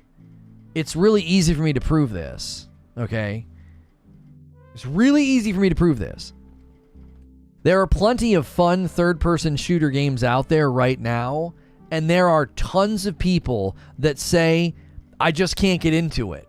I don't like third-person shooter games. So, yes, that is absolutely a barrier for people. For the same reason that you avoid a third-person mode in a game and other people flock to it and love it, okay? There are plenty of people that would boot up a battle royale, they would go to aim down sight, they would not be able to, and all it would take is one bad gunfight, and they would be like, frick this game. I can't even aim down the sight of the gun. I'm holding an AR, and I'm just hip-fire spraying it? What am I playing? Like, they would play one game, and they would go to aim down sight, and they wouldn't be able to, or they'd zoom in and be like, there's no scope on this gun. What the frick? What is happening? ADS will destroy the fundamentals of what Halo is? Explain that to me. I need that explained to me. How does giving people the ability to aim down sight destroy the fundamentals of what Halo is? What are those? Yeah, what are those fundamentals? Imagine hipfire strafing long-range battles, landing body shots, and then constantly being third-party because your fights take forever, and you have to fight outside of cover. My brother straight up won't play because of lack of ADS. You're playing Halo. Those kids would be back to COD in 6 months anyways. This is proven.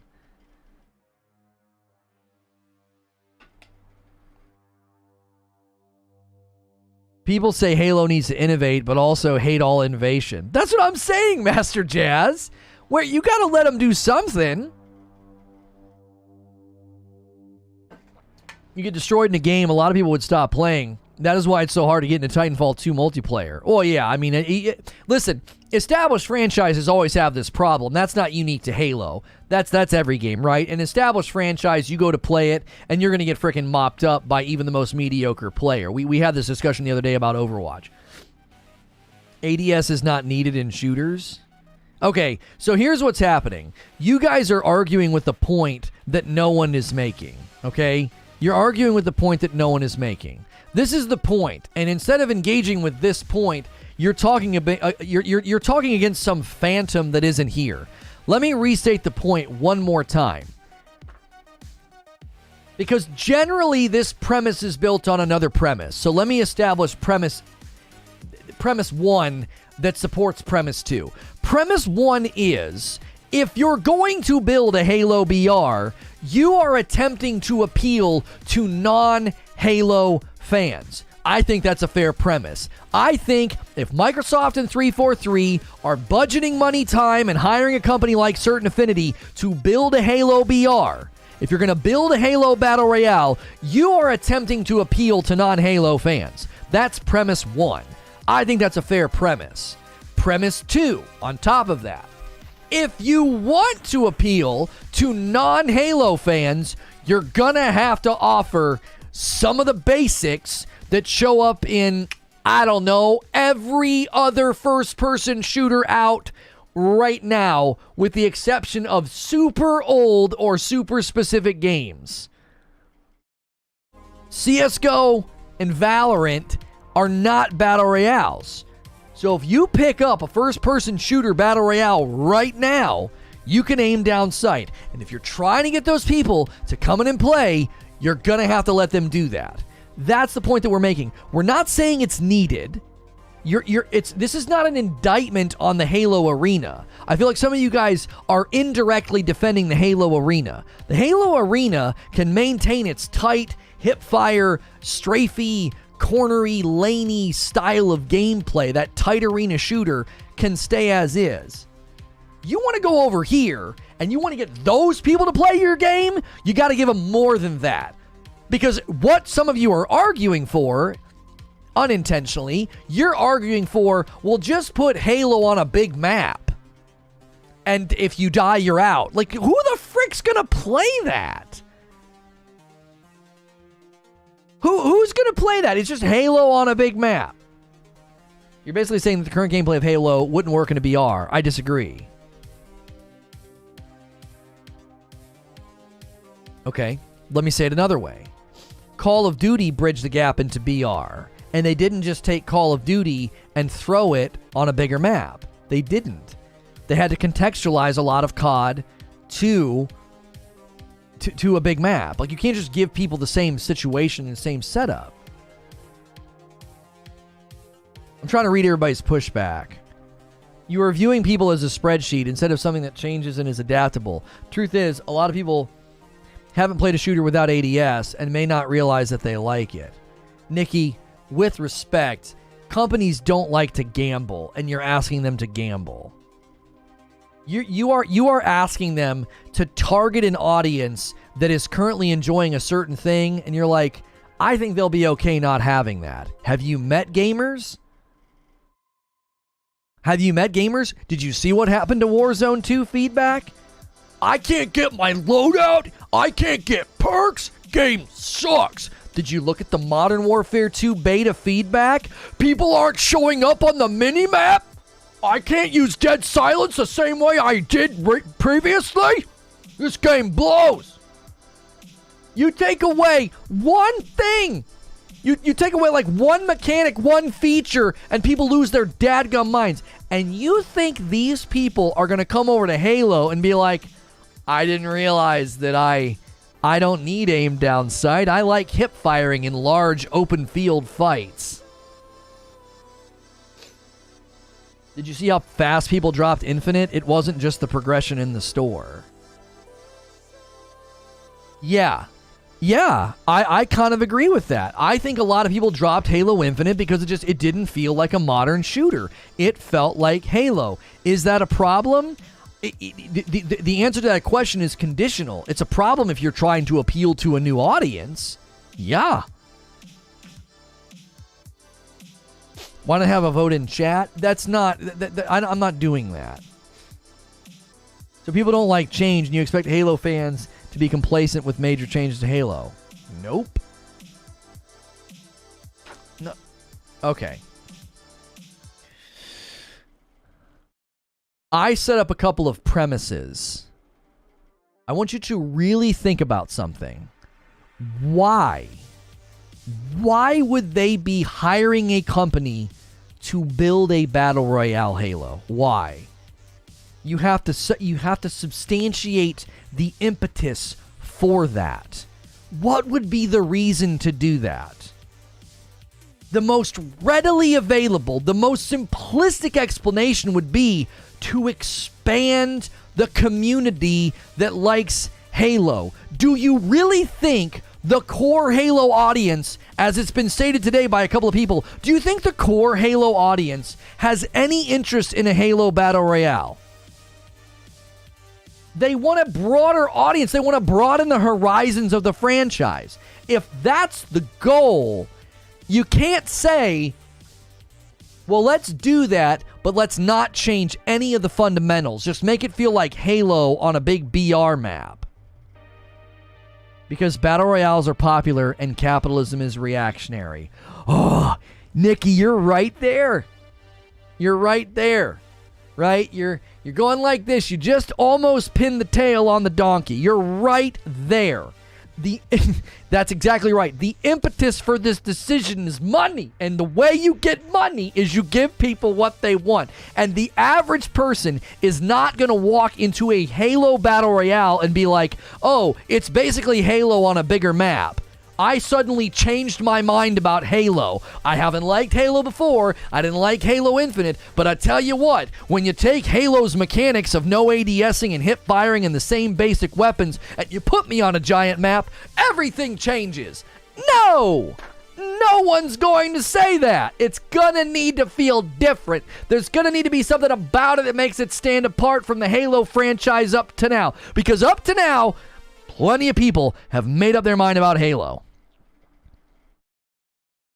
Plenty of people have made up their mind.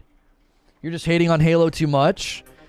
You want it to be so much like COD that it's blinding you. Your summary of my argumentation and position is woefully inaccurate. I'm not hating on Halo at all. I'm having a conversation about business decisions, targeting consumer bases, and adapting to the public. I don't want it to be like Call of Duty. I've not argued that at all. I'm not even a really big Call of Duty fan.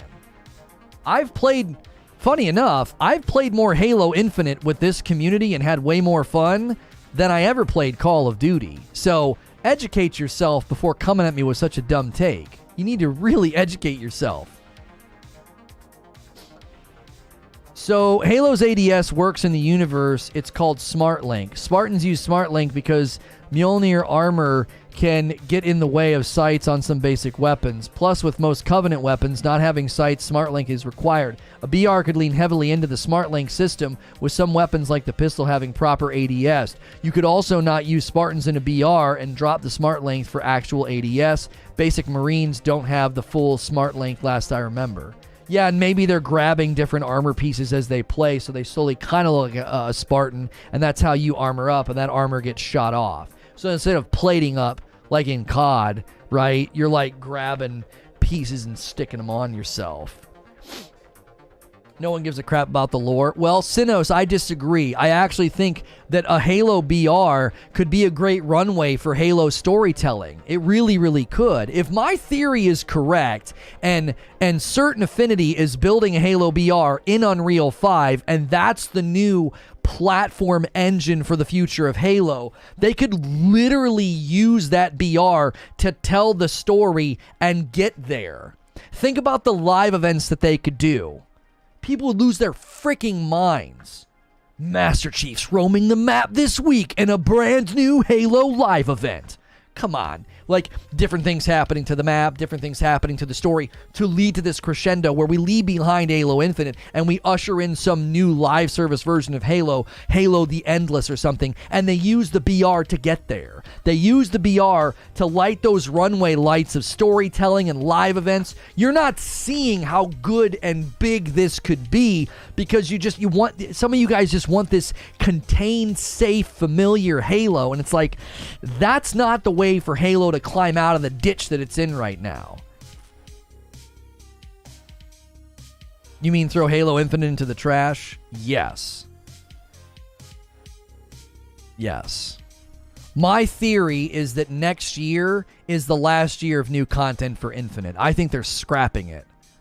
Can we get 400 likes? Yeah, can we get 400 likes on the video? This is not the Monday morning I wanted to have, but the news cycle sucks right now. Everybody's staying quiet. And I wanted to talk about this. This is me. I chose this topic. This topic's not hot right now in the news cycle. I was like, I want to talk about this. This is my choice. I honestly paid zero attention to WoW lore unless there was live events. Reforge is coming at this from the perspective of an investor, and he wants to make as much money as possible. You are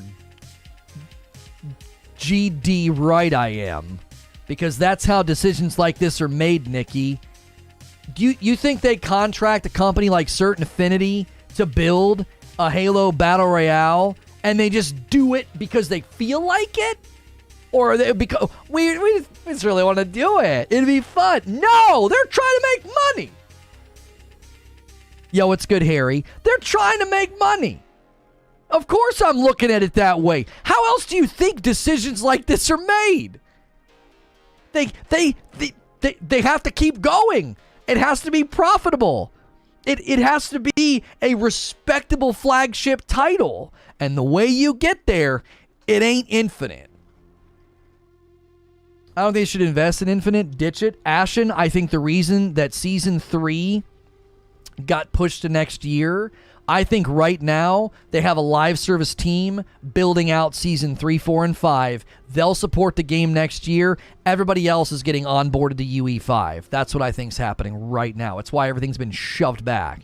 And I think end of next year, they'll launch the BR in UE5, and you'll spend all of 2024 engaging with that. If you want the story to continue, live events, battle pass, da-da-da-da-da-da, you're going to take your character over there. You're going to play over there. Unreal 5. They're going to win the consumer's confidence back with Halo in UE5. And think about this for a second. Certain Affinity could be building a BR, but they could also have limited time modes so that you get a glimpse of how great the game feels in UE5, like smaller maps, smaller modes, etc. And they're like, this is the future for Halo. Halo Infinite is EOL. We will be launching Halo the Endless in 2025, and it's going to be on this engine. And you're going to have a whole year to ramp up to that in the BR. That's my theory.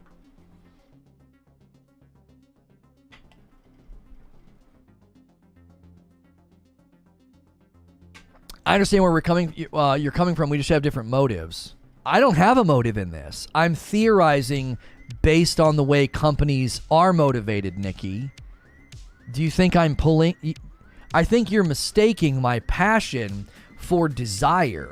I'm not saying I really, really want this to happen. I'm saying based on all the information we have and the patterns that we've seen at the companies and the hiring of certain affinity and the way to get this game out of the rudder and out of the gutter, this is what the companies are going to probably theorize and do.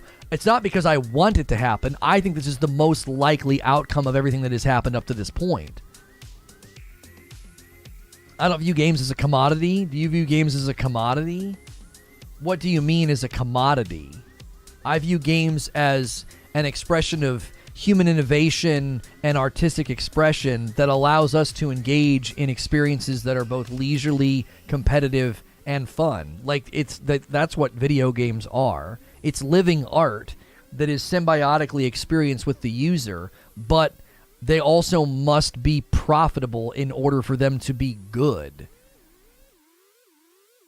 Nova Hands with a $10 tip through Super Chat. Any aged franchise has needed to innovate to stay relevant. Zelda, Mario, Halo's no different. They can't be stuck trying to placate to the initial base from 20 years ago. That's exactly right, Nova.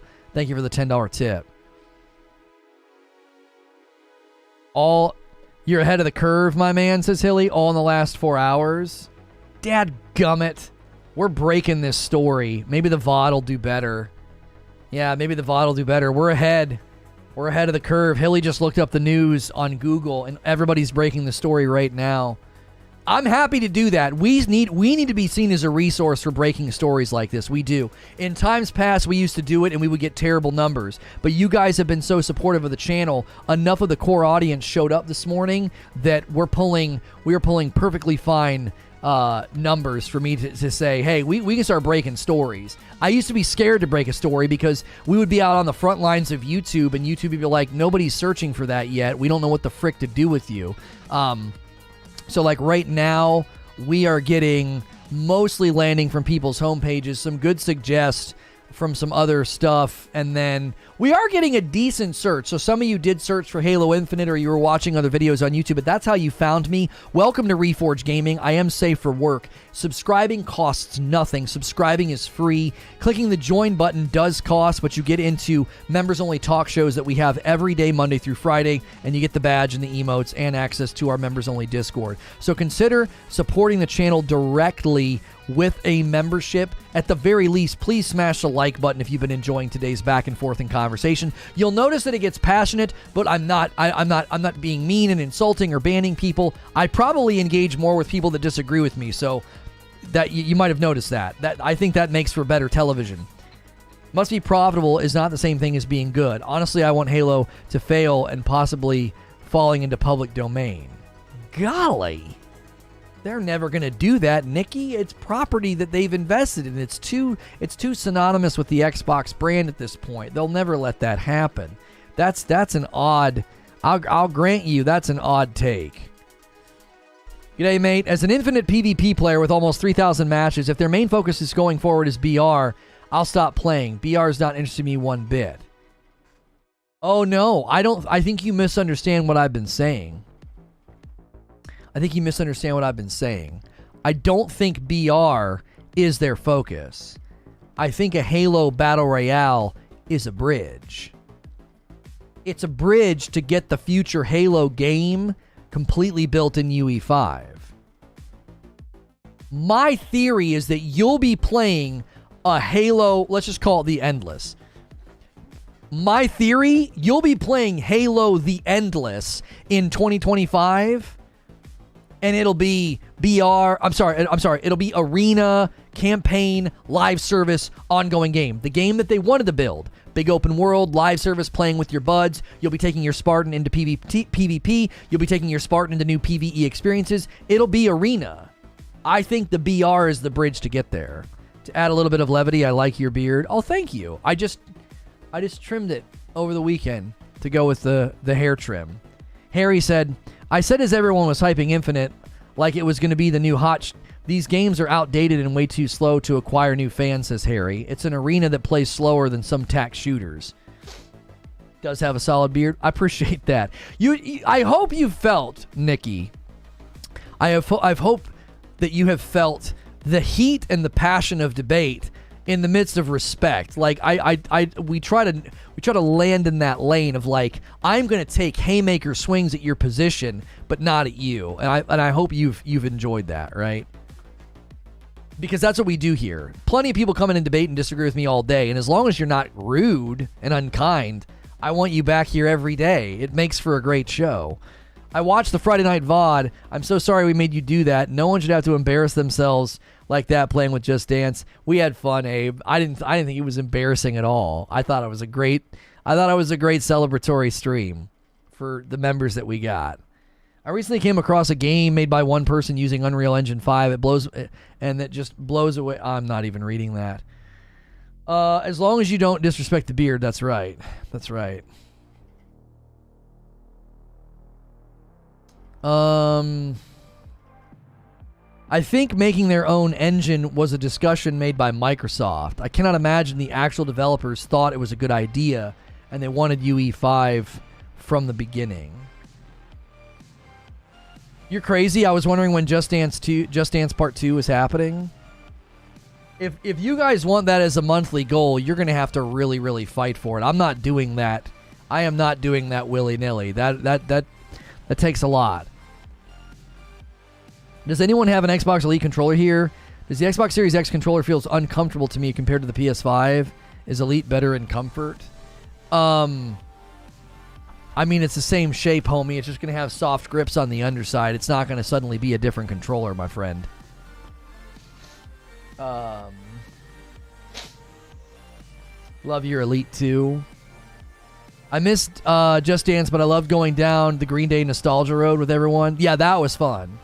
Hilly says, the way 343 are talking about Forge, they need to make a statement about UE5 and the vision of the IP. You can't let the fan base walk down a road that they know is a slow walk to expiration. Hilly, what if, with the agility of UE5, they're able to give you a significantly better Forge in the next game and potentially port everything over? Do you know what I'm saying?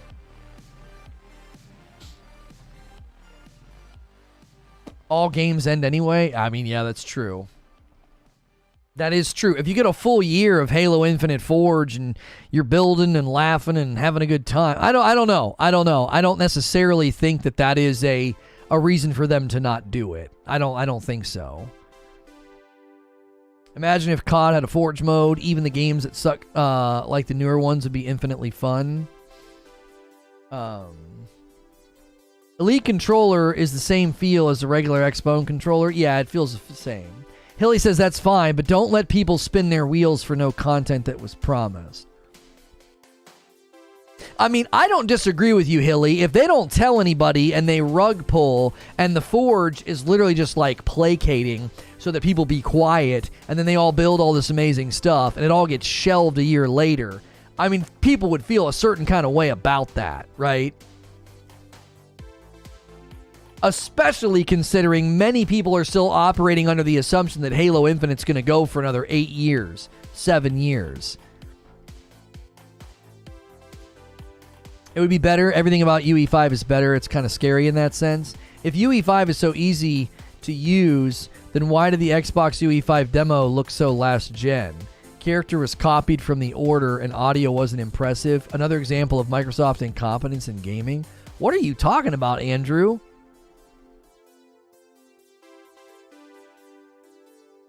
COD has a full-blown map editor mods. Has had full-blown map editor mods for years.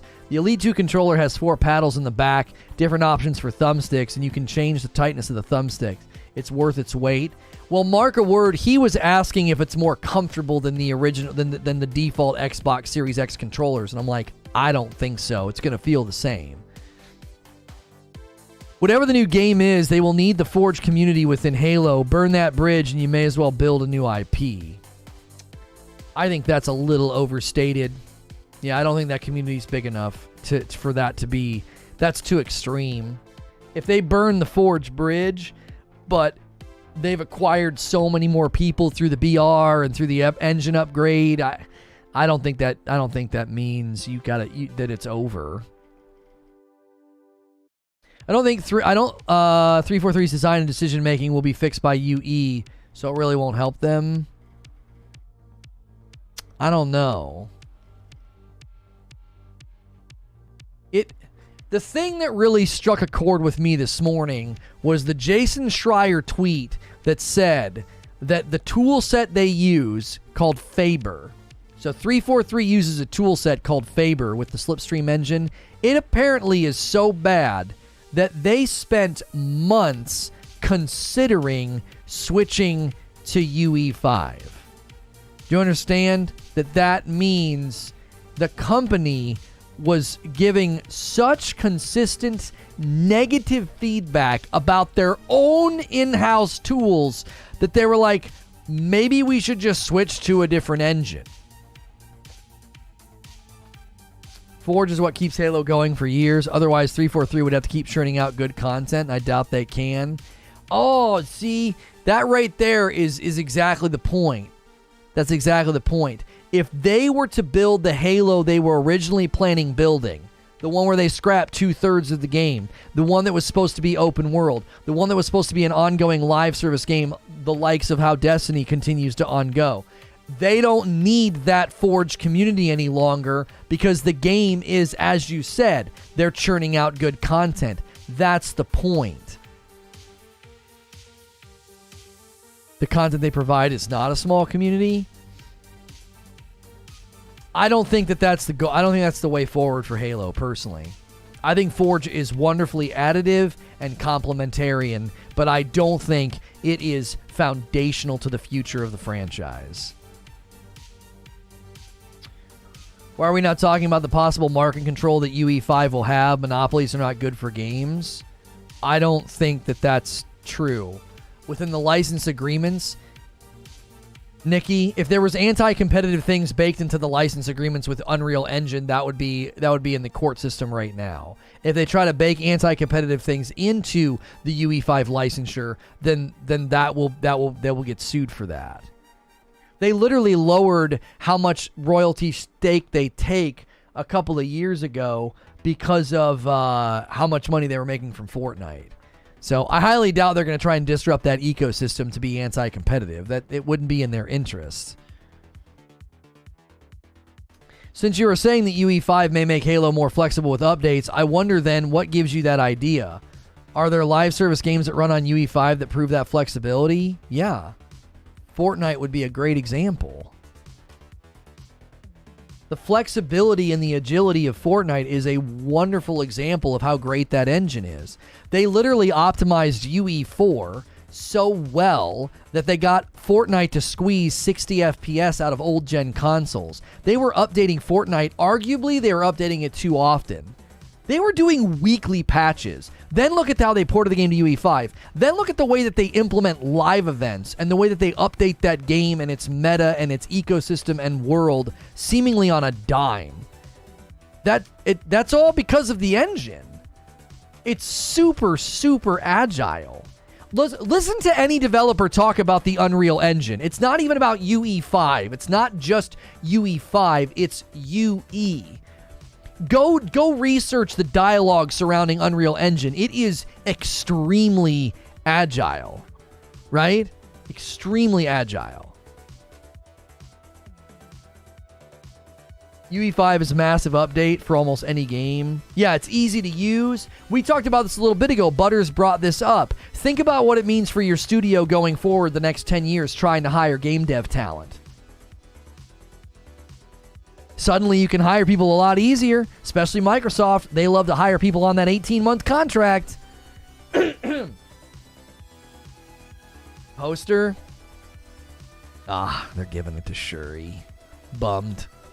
If that's official, I'm bummed. I wanted to go to Umbaku.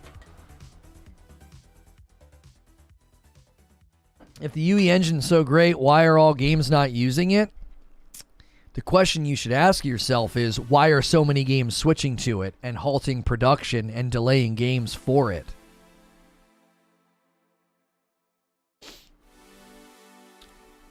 Mark a word, it's not that easy for companies just to shift to a new engine. That's why this is such a huge decision. So, but tons of games are. That's the question you should be asking. Companies have literally come out and said, like, we're nose down. You won't hear anything from us for a year. We're switching everything over to Unreal 5. Oh, that's the official poster. Yeah. I'm bummed about that, but I hope it's a good movie. I just hope Winston Duke is in it a lot. If you're already on UE4, it's a relatively easy switch. Right, that's the other thing you have to consider is Coalition switching from UE4 to UE5. Hellblade 2 is switching from UE4 to UE5. Fortnite's already been converted from UE4 to UE5. UE5 is convincing the market to shift. It's bending to the will of UE5. It's like, there's something happening. UE5 is creating a magnetism of like, we should switch to that. Would Halo even look recognizable? The Slipstream engine is a product of the original Blam engine. Halo would look very different in UE. Tej, my theory is that Certain Affinity, the company that's been tasked with building the Halo BR, they work in-house with UE. Right? And I believe they created a vertical slice and they showed 343, look at what we can do. Like, look at what we can do. We can make your game look and run and look like Halo. We can do it. We need to have a serious distinction between tech demos capable with UE5 versus the actual game that is made with UE5. Like the gameplay they showed off with Hellblade 2? Like Fortnite upgrading to UE5? I mean, I don't know. I feel like proof of concept's already out there with just how great UE5 can be. It wouldn't look different as far as the assets, but the animations might be a lot smoother. It actually wouldn't, says Creature. We saw a user-created slice of Halo in UE5 over the weekend, and it looked like Halo. Yeah, some guy just did it for fun, and he got it to look right. Now, that doesn't mean that movement and the weight of your character and shooting will feel right, you know? If you guys are just tuning in, we've been discussing Halo Infinite, and the news is picking up. The Halo Infinite news is picking up steam right now in the gaming news cycle that Halo Infinite may be switching to Unreal 5. We were early to this story. We were. A lot of the news outlets are just now starting to break it. That'd be cool if we got cited in some of the articles. That hasn't happened in a while. People have remade entire Zelda games in Unreal Engine. Literally any game can be created in it. The Halo slice is nothing. Eugene, the Halo slice is only being referenced, if you read what Creature said, it's only being referenced to say you can make a game look like Halo in Unreal, right? Because the guy was saying, is it even going to look right, right? He's walking around slowly, no enemies, no physics. People need to stop looking at things like that and expecting full running games to look like that. That's not what Creature said. If one guy can replicate the look of Halo in Unreal by himself, certainly an entire studio could do that. What engine is Splitgate in? Oh, I forget. Isn't it like a numbered engine or something? The Halo slice was also made by one person. Imagine if 343 was using it. Right, imagine if my theory comes true. Certain Affinity is right now building a running Halo game in Unreal 5. Okay? And all those tools and all those pipelines and all that efficiency, they can hand that off to 343. And they could send a team of people over to 343 to slowly train the different teams on how to do it. You onboard all of 343 to UE5, you know, over the course of this year or whatever. And then you've got two companies building all future Halo property in Unreal 5.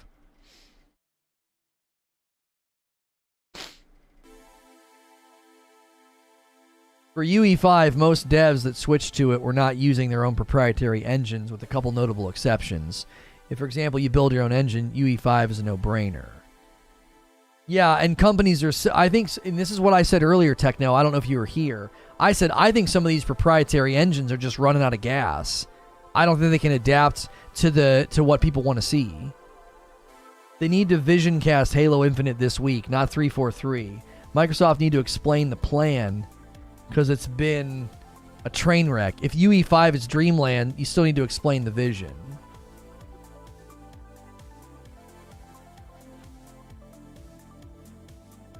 I'm literally trying to say there's a video out there showcasing real games coming out made by one person that looks better than anything we've seen lately. Sebastian, I know what you're trying to do, and I've done my best to ignore you, but let me try to help you, because you seem to be forgetting something. About a month or two ago, we covered a UE5 vertical slice of a guy at a bus station, and it looked so real that people thought it was fake, okay? It looked so real that people thought it was fake. People thought he filmed it with his phone. Like he just got out a phone and just filmed reality. He made the bus station, the lighting effects in the world look so real that people thought it was fake, okay? And then they interviewed him. And funny enough, it wasn't running native. He fully rendered it. So, until I experience and play a game running at the fluidity of all these videos we're seeing of people fooling around and doing stuff with Unreal 5, I don't really freaking care. Right? I don't care. Until I can actually put my hands on a full beginning, middle, and end game that runs and looks like that, it doesn't matter. We're talking about actual games that are coming to console and PC, not demos. No, you are talking about demos. You're talking about videos that have been vertically sliced out of the game, potentially fully rendered. You don't know that that's what the game's going to actually run and look like. There are plenty of guys right now putting out videos in Unreal 5, and that's not what fully functional games would look and run like. No physics, no AI, no enemies, no systems at all running. That's exactly right.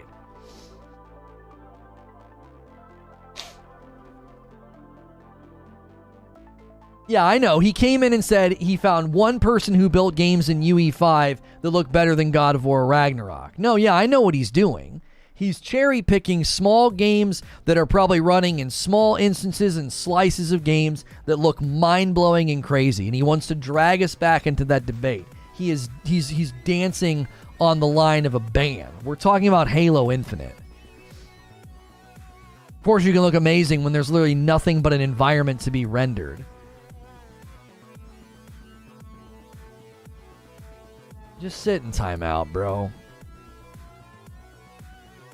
You're not hijacking another show. I can't deal with how ignorant you are. It's just not entertaining to try to teach somebody and show them how just you don't know what you're talking about. So you don't have the right to come in here and drag my content down into the slums of your ignorance. When you add mechanics, AI, etc., you have to decrease other things like graphics.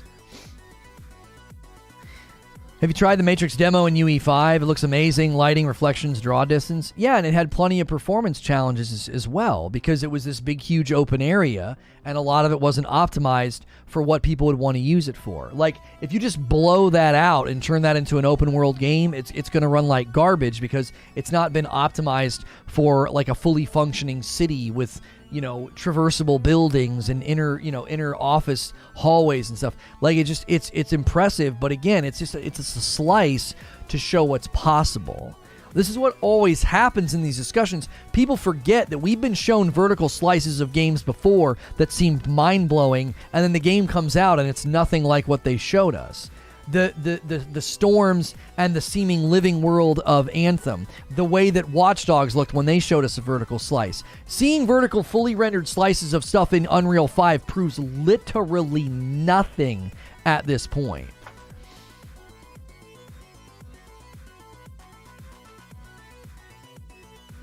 The Matrix demo was rendering hundreds of NPCs miles away from you, lighting miles away from you, something no dev would ever render. Yeah, they were doing all kinds of things in it that weren't optimized. I didn't get a notification for your live today. I feel cheated. Today started a little funny. I thought it was the topic, but I also thought YouTube's been doing stuff. I did feel like there was a pocket of the community missing this morning. It felt funky.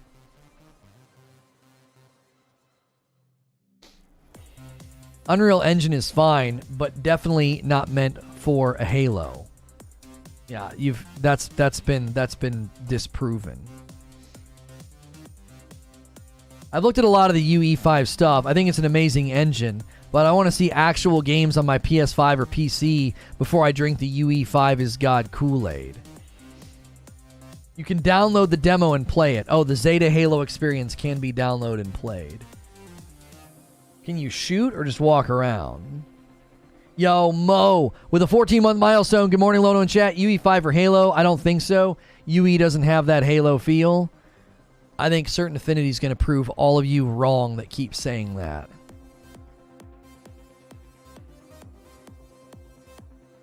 Right? I do. I think Certain Affinity is going to prove you wrong, Mo. I think they went to build... You also have to understand something. Right? You also have to understand something that they... oh my gosh.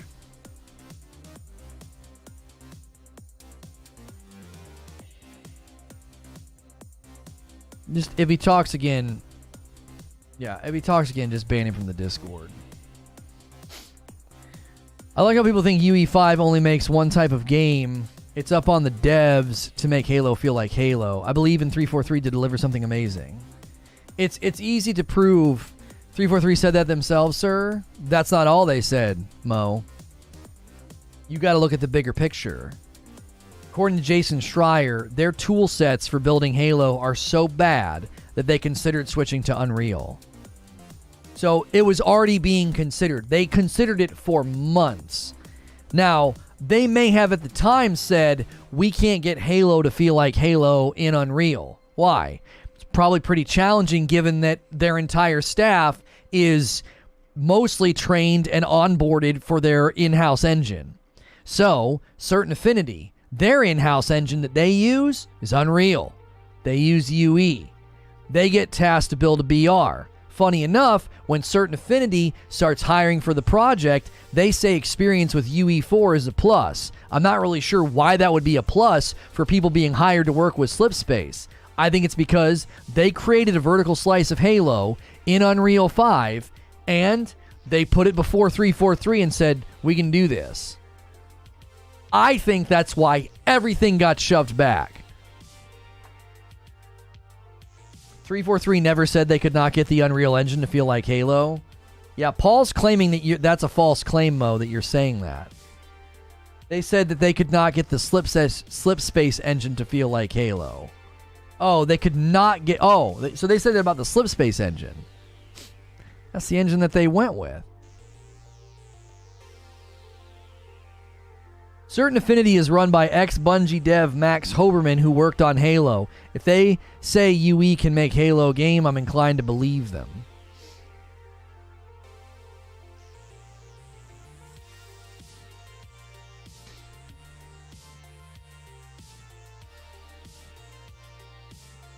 I wonder if that Tiger base engine is clunkier than we all thought. Yo, Hilly with 21 months of memberships. I'm happy if they switch to UE5. But are they making a Halo Looter, Halo BR, Halo Arena? Do these things fit together with the Spartan's progress? Vengeance. I don't know, Hilly. I mean, they wanted to build an open world live service Halo. I don't know if it needs to be a looter to achieve that. What if you're just experiencing new things and getting new points and expanding on a skill tree? Like, I don't know. Vengeance with 14 months. And it's tier 2. I love Papa Halo. Master Chief's the best video game character of all time. But I want to clarify. When it comes to Halo UE5, I do not stand with Mo. Bring UE5 to Halo, please. That's why they ported it to an older code from Bungie. According to Paul, they had to port the Blam engine into Slipspace to get it to feel like Halo. So Mo is misquoting 343 according to Paul. Like, they didn't say we can't get it to work with UE.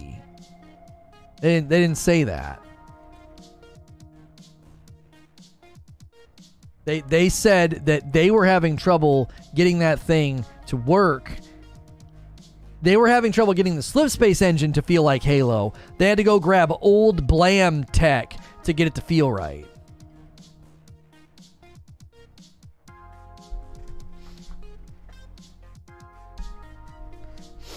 It obviously can be made in UE5. That's not even up for discussion. I just wish they had a different vision for Halo. The AAA game industry is horrible and exploitative. Nikki, with respect, interacting with people with you about the gaming world, I don't enjoy it because you speak in broad platitudes that can't be substantiated. You just sound like a doomsdayer. Like, it's all, the AAA gaming industry is horrible and exploitative. Okay. It's a broad brush on the entire AAA game industry that is so hyperbolic and unsubstantiated, it's tiring to even read it. It's like, oh wow, another person that knows some big words. Like,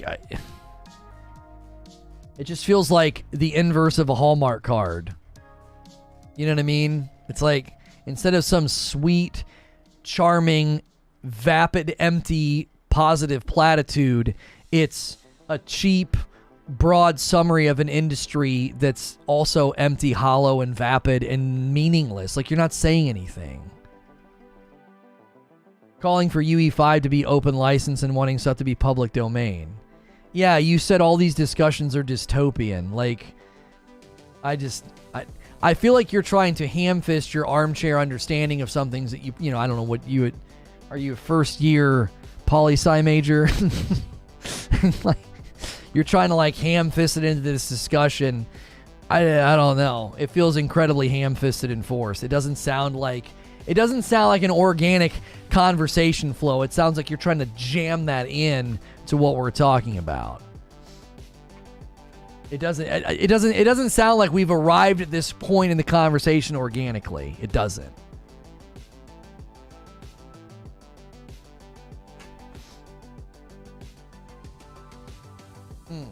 New Call of Duty doesn't feel like old Call of Duty. Why does new Halo have to feel like old Halo? But also appeal to new generations. Not to get off topic here, but Sony is remaking Horizon Zero Dawn for PS5 to be on par visually with Forbidden West. People are upset there's no Bloodborne remake. I mean...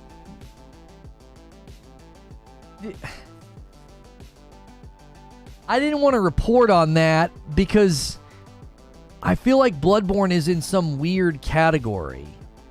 It's in some, like, hyperbolic chamber somewhere where there's some reason they can't do anything with it. I don't know. They are not. There's no source for that. I saw an awful lot of people talking about it as if it was happening. I don't know. I think the logical backflip over to Bloodborne doesn't make any sense to me.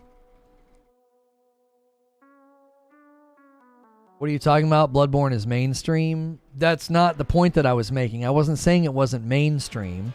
I've said that the way that they talk about it, the way that they won't talk about it, and the way that it hasn't been remade, remastered, or brought to PC, there's something weird. Hyperbolic? I don't know. It's in some kind of a weird lockbox. It's like, for whatever reason, they're not allowed to do anything with that game, or they won't, or they're unwilling. I don't know. That title is so weird. Like, every time the rumors surface about that freaking game, it goes viral. Like, I don't know why that's happening with it. It's weird. It seems like a dunker of a PC port. 60 FPS remastered PC port. It seems like a dunker for a PS5 update. I don't get why they won't. There's absolutely no source for the Horizon Zero Dawn stuff. It just came out of air, literally. I didn't have time to drill down on it. It didn't look like a story I wanted to cover because it was, they might be doing this. And then a bunch of whataboutisms.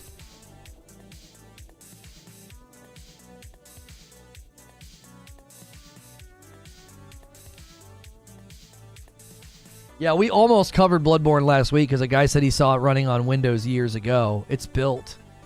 There's 2 lines of code, apparently, that need to be changed. Yeah. We almost ran it.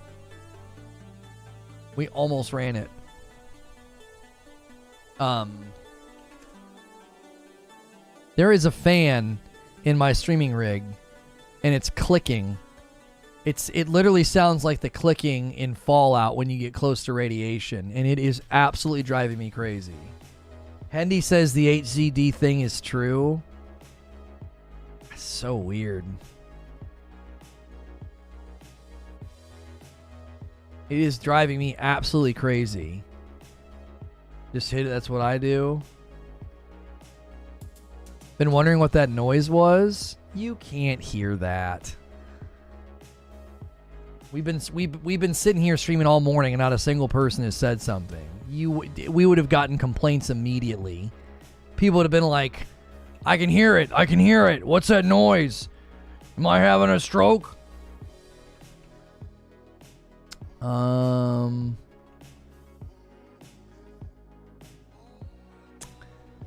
on. Let's do that.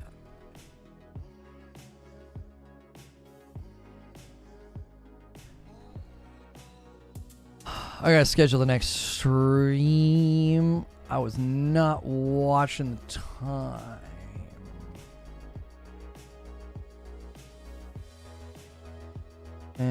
Shoot.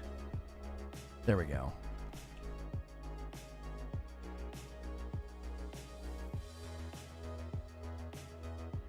Okay. There we go.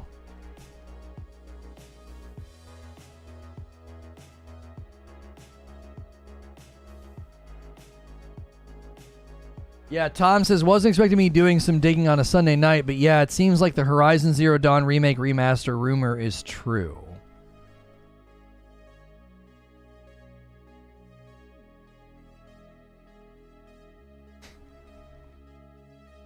Are you going to play Overwatch tomorrow? Probably not. Probably not. The next topic is Call of Duty cheat makers are being sued for racketeering. It's actually a pretty interesting case.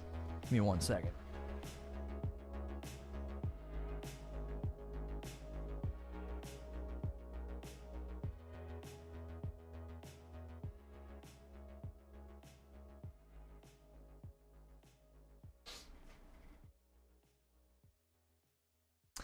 All right. Overwatch 2 is going to be a fantastic game. Definitely would check it out. Probably not, actually. I actually don't think it's going to be very good. I don't think it's going to be as successful as the last one. I think they've upset the pro scene, and I think I don't know. I don't think it's going to be that good. It's not my cup of tea anyway. Rico, for cheat makers, you have my curiosity. Yeah, it's actually pretty interesting. Yeah. It's actually pretty interesting.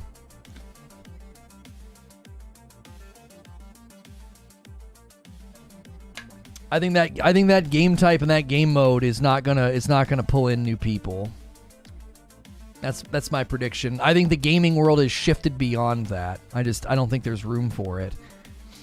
I think if people want like stripped down arena-sized gameplay with teamwork, they'll go play Valorant or something else. Am I holding it or running it? Thought I want to go in tandem when you covered it here. I'm not covering that game anytime soon, Creature. I just don't have time for the research that would be needed, so I would just run it. The amount of time it's going to take me to actually play that game, fully get a grapple on it, I just don't have time. It's too difficult for me to dive down into games like that. It was like when people wanted me to cover Star Citizen. I was like, when am I going to play that game enough to have any level of expertise about it? And this channel doesn't support gameplay that much, so it's a non-starter. Maybe if that game hits a 1.0 or a 2.0, I don't know, some significant deliverable, but it might slowly build. Let's see how the reaction goes too. If the reaction takes off, I mean, that might be the push that we need.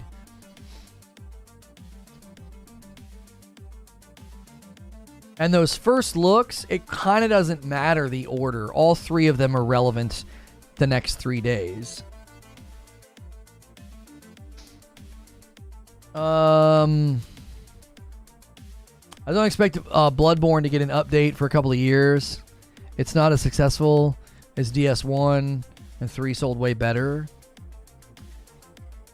But that argument doesn't hold for me because the fact that they would have so many willing From Software fans and consumers, I don't think that they need it to be based off of past sales, right? Yeah, expertise. You have any expertise? Just do what the NFL talking heads do. Say ludicrous, uninformed things, but say them angry and with conviction. Yeah. It's a cool game. I would need a lot more time to chop it up. It is. I'll make new ones. Okay, cool. Yeah. I updated the OBS 28 this morning, creature. And well, not this morning, I'm sorry. I updated over the weekend because if there was any trouble with it, I didn't want it to be on a day I was streaming. I recorded 3 videos. Everything was fine. If I would have recorded a reaction video, I would have caught it and been like, what the frick? The stingers are broke.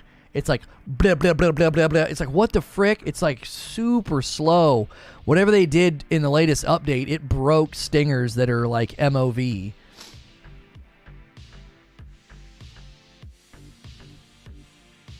Is Fortnite still in beta? Didn't they recently drop the beta thing?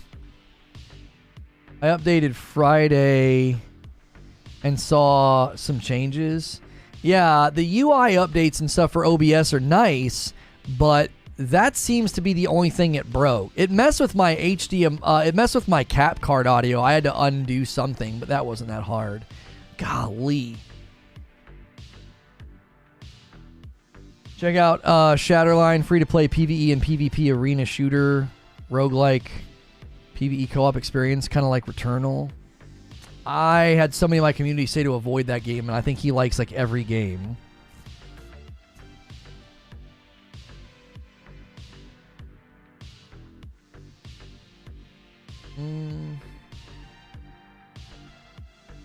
Yeah, Fortnite's full release now. Yeah, I thought they dropped the beta a while ago. Only reason Dark Souls 3 sold more copies is because it was on all 3 platforms. That's what I mean. Like, the amount of people that would flock to a Bloodborne remake or remaster now, like, FromSoft has really, really grown their footprint and their fan base. Do you know what I mean? Like, I don't know. I feel like they're in a really great position to launch something like that.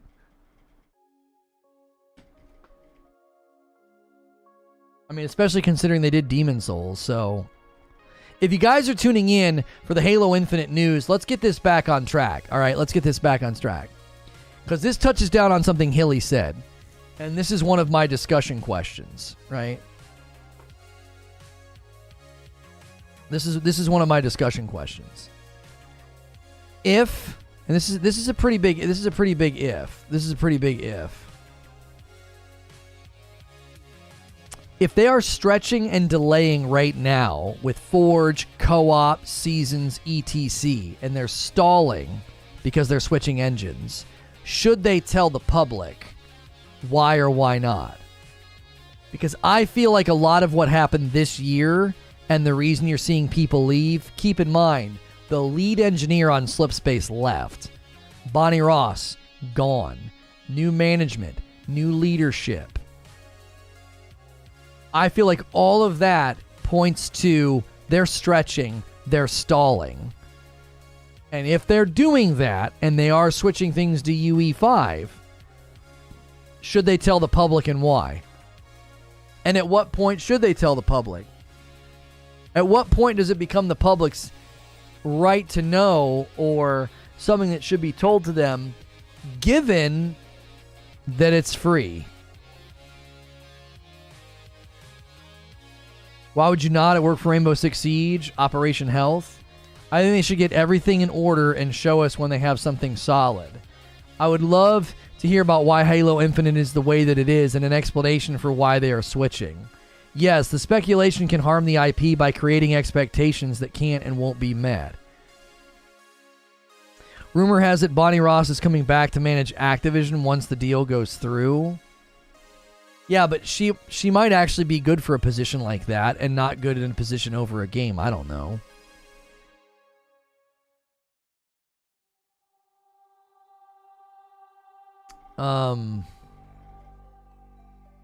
Like number 428, my friend Triangle sent me. I'm going to ban that person. That just feels like a bot.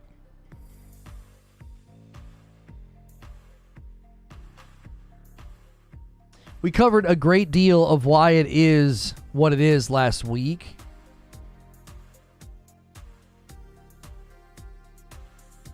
Yes, they should, says Agent Slick Slaya. That way, the community can set their expectations accordingly. Otherwise, we just see it as a dead game and leave it. She wouldn't have left if she was being moved. Sure she would. Step down, relax, take a hiatus. She probably needs a freaking, like, what do they call that? What do they call that? What do they call that when, like, a professor takes oh my gosh. I just keep thinking of the word superlative, and that is not even remotely right. They take I'm not looking at chat. I want to think of it on my own. They take a sabbatical. They take a sabbatical. A superlative? My stupid frickin' brain. So she needs a sabbatical. So do I, apparently. She needs a sabbatical. I mean, it stands to reason after all she gave that franchise, whether or not, you know, cheated. No. I learned it on. I figured it out on my own. You get one right after mine is over. Yeah. I need a superlative. Bonnie Ross is a longtime Microsoft executive. She did have family health issues. Microsoft confirmed it. Halo should move to UE5. Just had to look at the creator mode on Fortnite, and my kiddos are playing a zombie horde mode. What can I play on Infinite? Right. Like, think about Halo Forge, Hilly, in Unreal 5. Like, Halo Forge is already pretty good from what we've seen and what people are doing with it. Imagine what they could do with it in Unreal 5. How good that would be. You know? It's just such an agile engine. It's so good for building. It's so good for creative. I mean, Epic is going to release the Fortnite Unreal like tech builder or like the dev kit. They're just going to like let people build games. Do you know what I'm saying? They're just going to let people build games. Yeah, there you go. I think they're going to launch like a Fortnite universe. Just build it, no problem. We'll let you build it here, and it'll be perfect. You can just build your own little mini games. I mean, they're already kind of letting people do that, right? They're letting them build their own little games inside of the Fortnite builder kit. It's already there. Oh, that's not the one that I want. Is this the one that I want? Yeah, here we go. She's going to take a Black Sabbath, yes. And this is where I would say I would rather tick off thousands to get millions for Halo.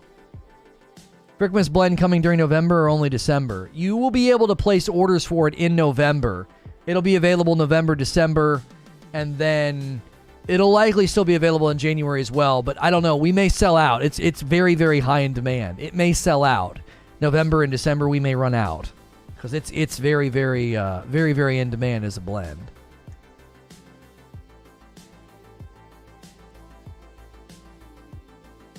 How can I describe Lono? Endearingly pretentious, insufferably tolerable, and finally exceptionally verbose. What? Epic giving power to the gamers, whereas GameStop does it different way by selling Cronus. I think the Zombieland thing they are playing is a community or creator build. There's a lot of great creator, community created modes in there for sure. Yeah. Yep. Guys, don't forget that you can order Reforge Roast right now. We have a light and a dark roast, and we're really, really pleased with the response and the support that it's been getting. So we just want to say thank you to everybody who's been ordering it. There was a 5-bag order on Friday, and there was already a couple of orders this morning. So thank you. Is something wrong with the coffee website, or is it just me? ReforgeRoast.com. Load it up for me. Shop now. Worked. Best of Both Worlds bundle. Worked. Something on your end. Yeah, I don't know. Actual footage of me with Frickmas. Yeah, my wife really, really liked Frickmas. Yeah. What did I call that thing? How I respond. That's right. How I respond to God of War. My short this morning is so funny. It was from the other day. Ragnarok is DLC. There we go. God of War. God of War. What? Ragnarok. There we go. Okay. We needed to. If you guys follow me on like the other platforms, you'll get those there too. But we do push those shorts out here on YouTube, and they don't go to your sub feed. So if you see them on the short shelf, give them some love. Make sure the sales work by buying a bag of dark roast for me, says Zubair. It's DOC, lol. 16-month milestone from Sven. Hello, chat. I love you. Say it back. There you go. Do you have K-Cups? No, but you can buy reusable K-Cups. You can buy reusable K-Cups on Amazon, and they work perfectly with my coffee. They do. They're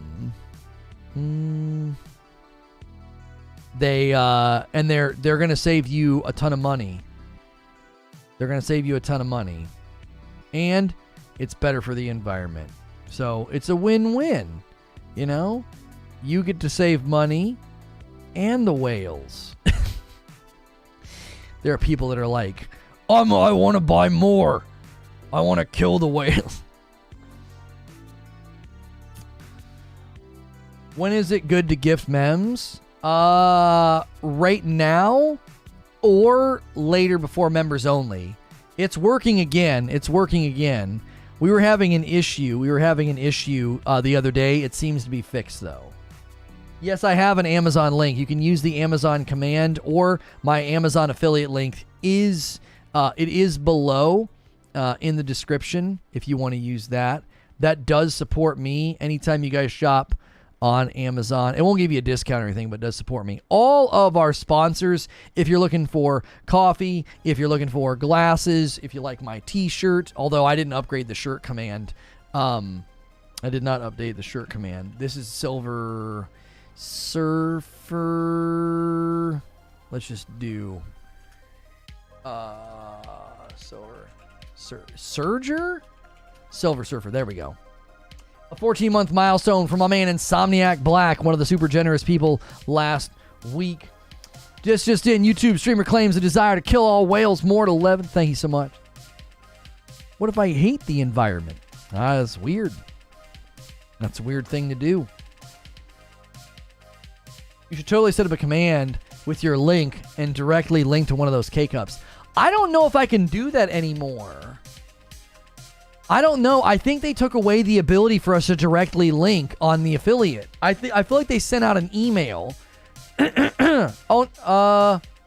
Link checker, product advertising, site stripe. Yeah, they took it away. Yeah. Product linking. Oh, wait, no, hang on. Oh, link to any page. Please choose a product line. I don't even know where it would be. Under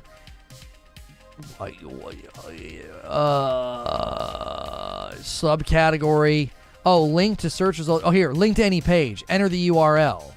You're right, I can do this. Hang on. What are they called? Reusable K-Cups for Keurig. Yo, Akuta Papa just gifted 10 members, and they're going fast. I love to see that. I love to see how fast they go. Ghostface, Montov, Jeff Warner, Spriggle, Sprinting Sail, Hermes Lives, The Cisco, Quantum Apotheon, Alapark, and Blakey Blizz. You know what all those people have in common? I recognize all of their names.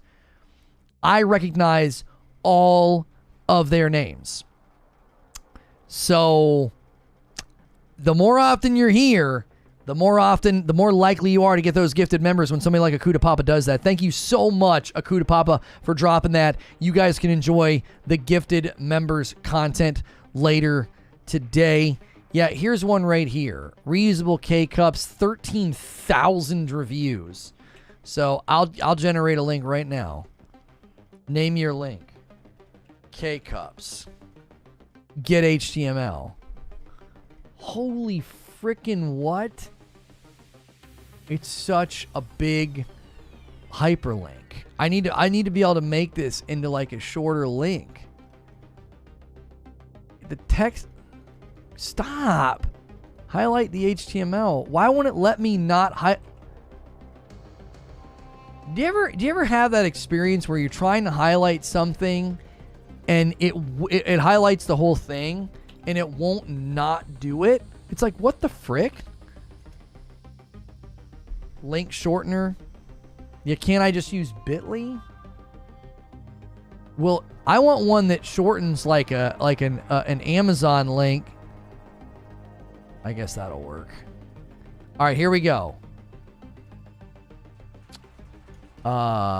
Add K-cups.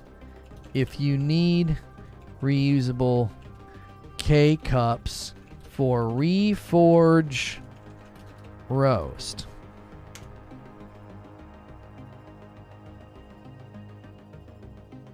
It's a science experiment to see if I'll go crazy, babe. One of my fans is having an issue.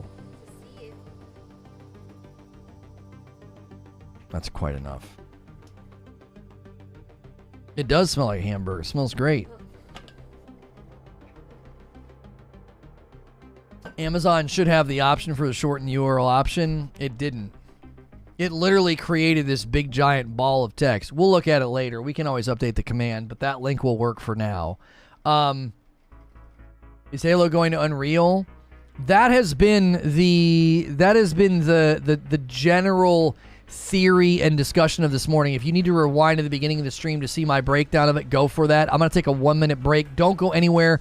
We've got one coming up about Call of Duty cheaters. One coming up about Call of Duty cheaters and how whether they're being sued for racketeering. So don't go anywhere, all right? I will be right back. Thank you so much for being here. Do some coffee orders, some tips, some bits. No, not some bits. Some super chats. We don't do bits here. Members, etc. And smash the like button. We need 50 more likes. All right, I'll be right back. Literally, when stuff like that happens, I want to throw it in the trash. And just find other pieces.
I thought it might have been like the top bracket is loose. It's not. It's so annoying.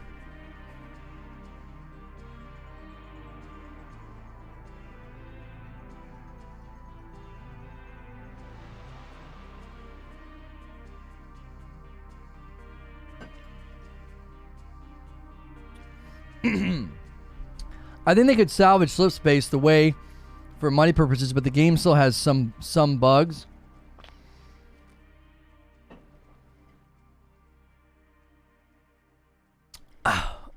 I don't even know if they want to keep Halo Infinite at this point. Like, that's what we were theorizing.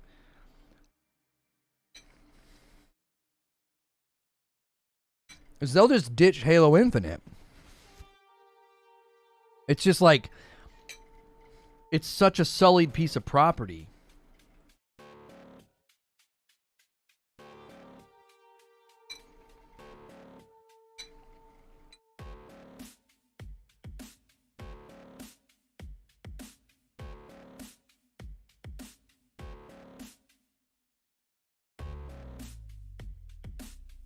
Oh yeah, what's Dead Space saying about tomorrow? They give us a time? Trailer tomorrow, 8 a.m. Pacific. Okay. Shoot.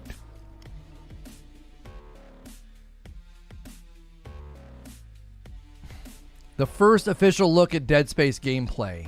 Dang it. We gotta cover that. That means our first show has to be... We'll have to do a short show to open the day. Go live right at 9, which is hard when things break. This morning I was actually going to try that, and the stupid thing broke my stingers.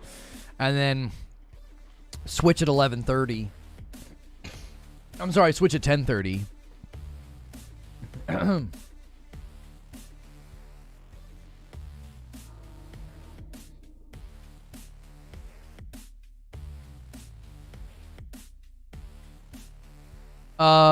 Asteris, is this base game or Curse of the blah blah blah? I don't know. There are press kits in first look for all of the games. All 3 games are in the first look. What is happening? Oh my gosh. Let me check.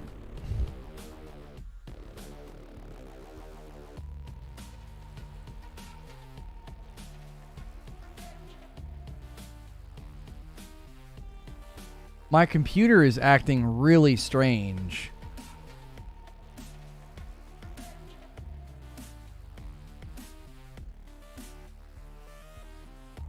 Like, everything is slow. Like, everything I click on is slow. Opening up Task Manager was slow. Navigating Discord is slow. Let me close Discord.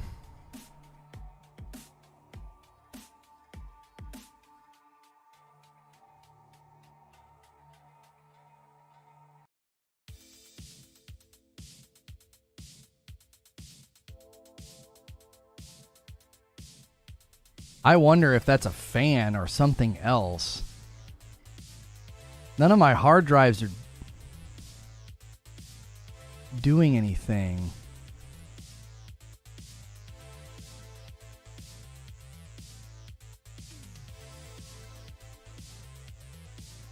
Yeah, potato PC. No, the PC's fine. I did I don't know.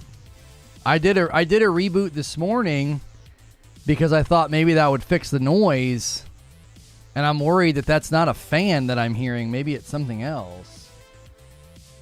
Could the GPU? No, it's not heat. Maybe Discord was acting up because Discord's just sitting on starting right now. Like, I tried to reboot Discord and it just says starting. Is anybody else having trouble with Discord?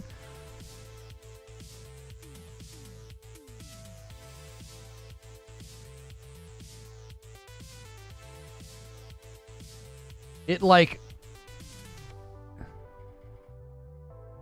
Yeah, something is wrong. Like, Discord is acting really weird. Discord is struggling. Okay, so it's not my computer. I was like, what the frick is going on? Like, Discord is like super lagged. I'm in the app. Everything I click on, everything I'm clicking on takes forever in Discord right now. Every room I click on, it's super laggy.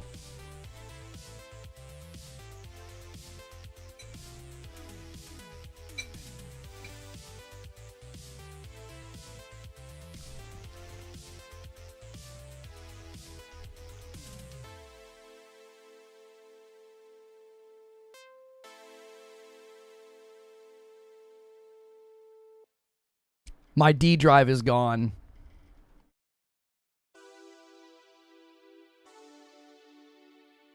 Yeah. It's not a fan. My D drive is literally missing. It's quite literally missing from... It's not in Windows Explorer. It's just not there. It's gone. That's not a fan. That's a dead drive.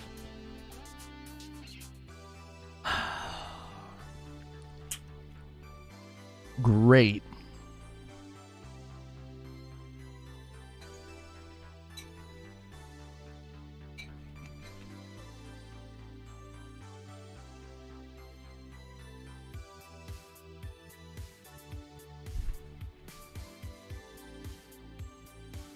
What was on it? I don't know.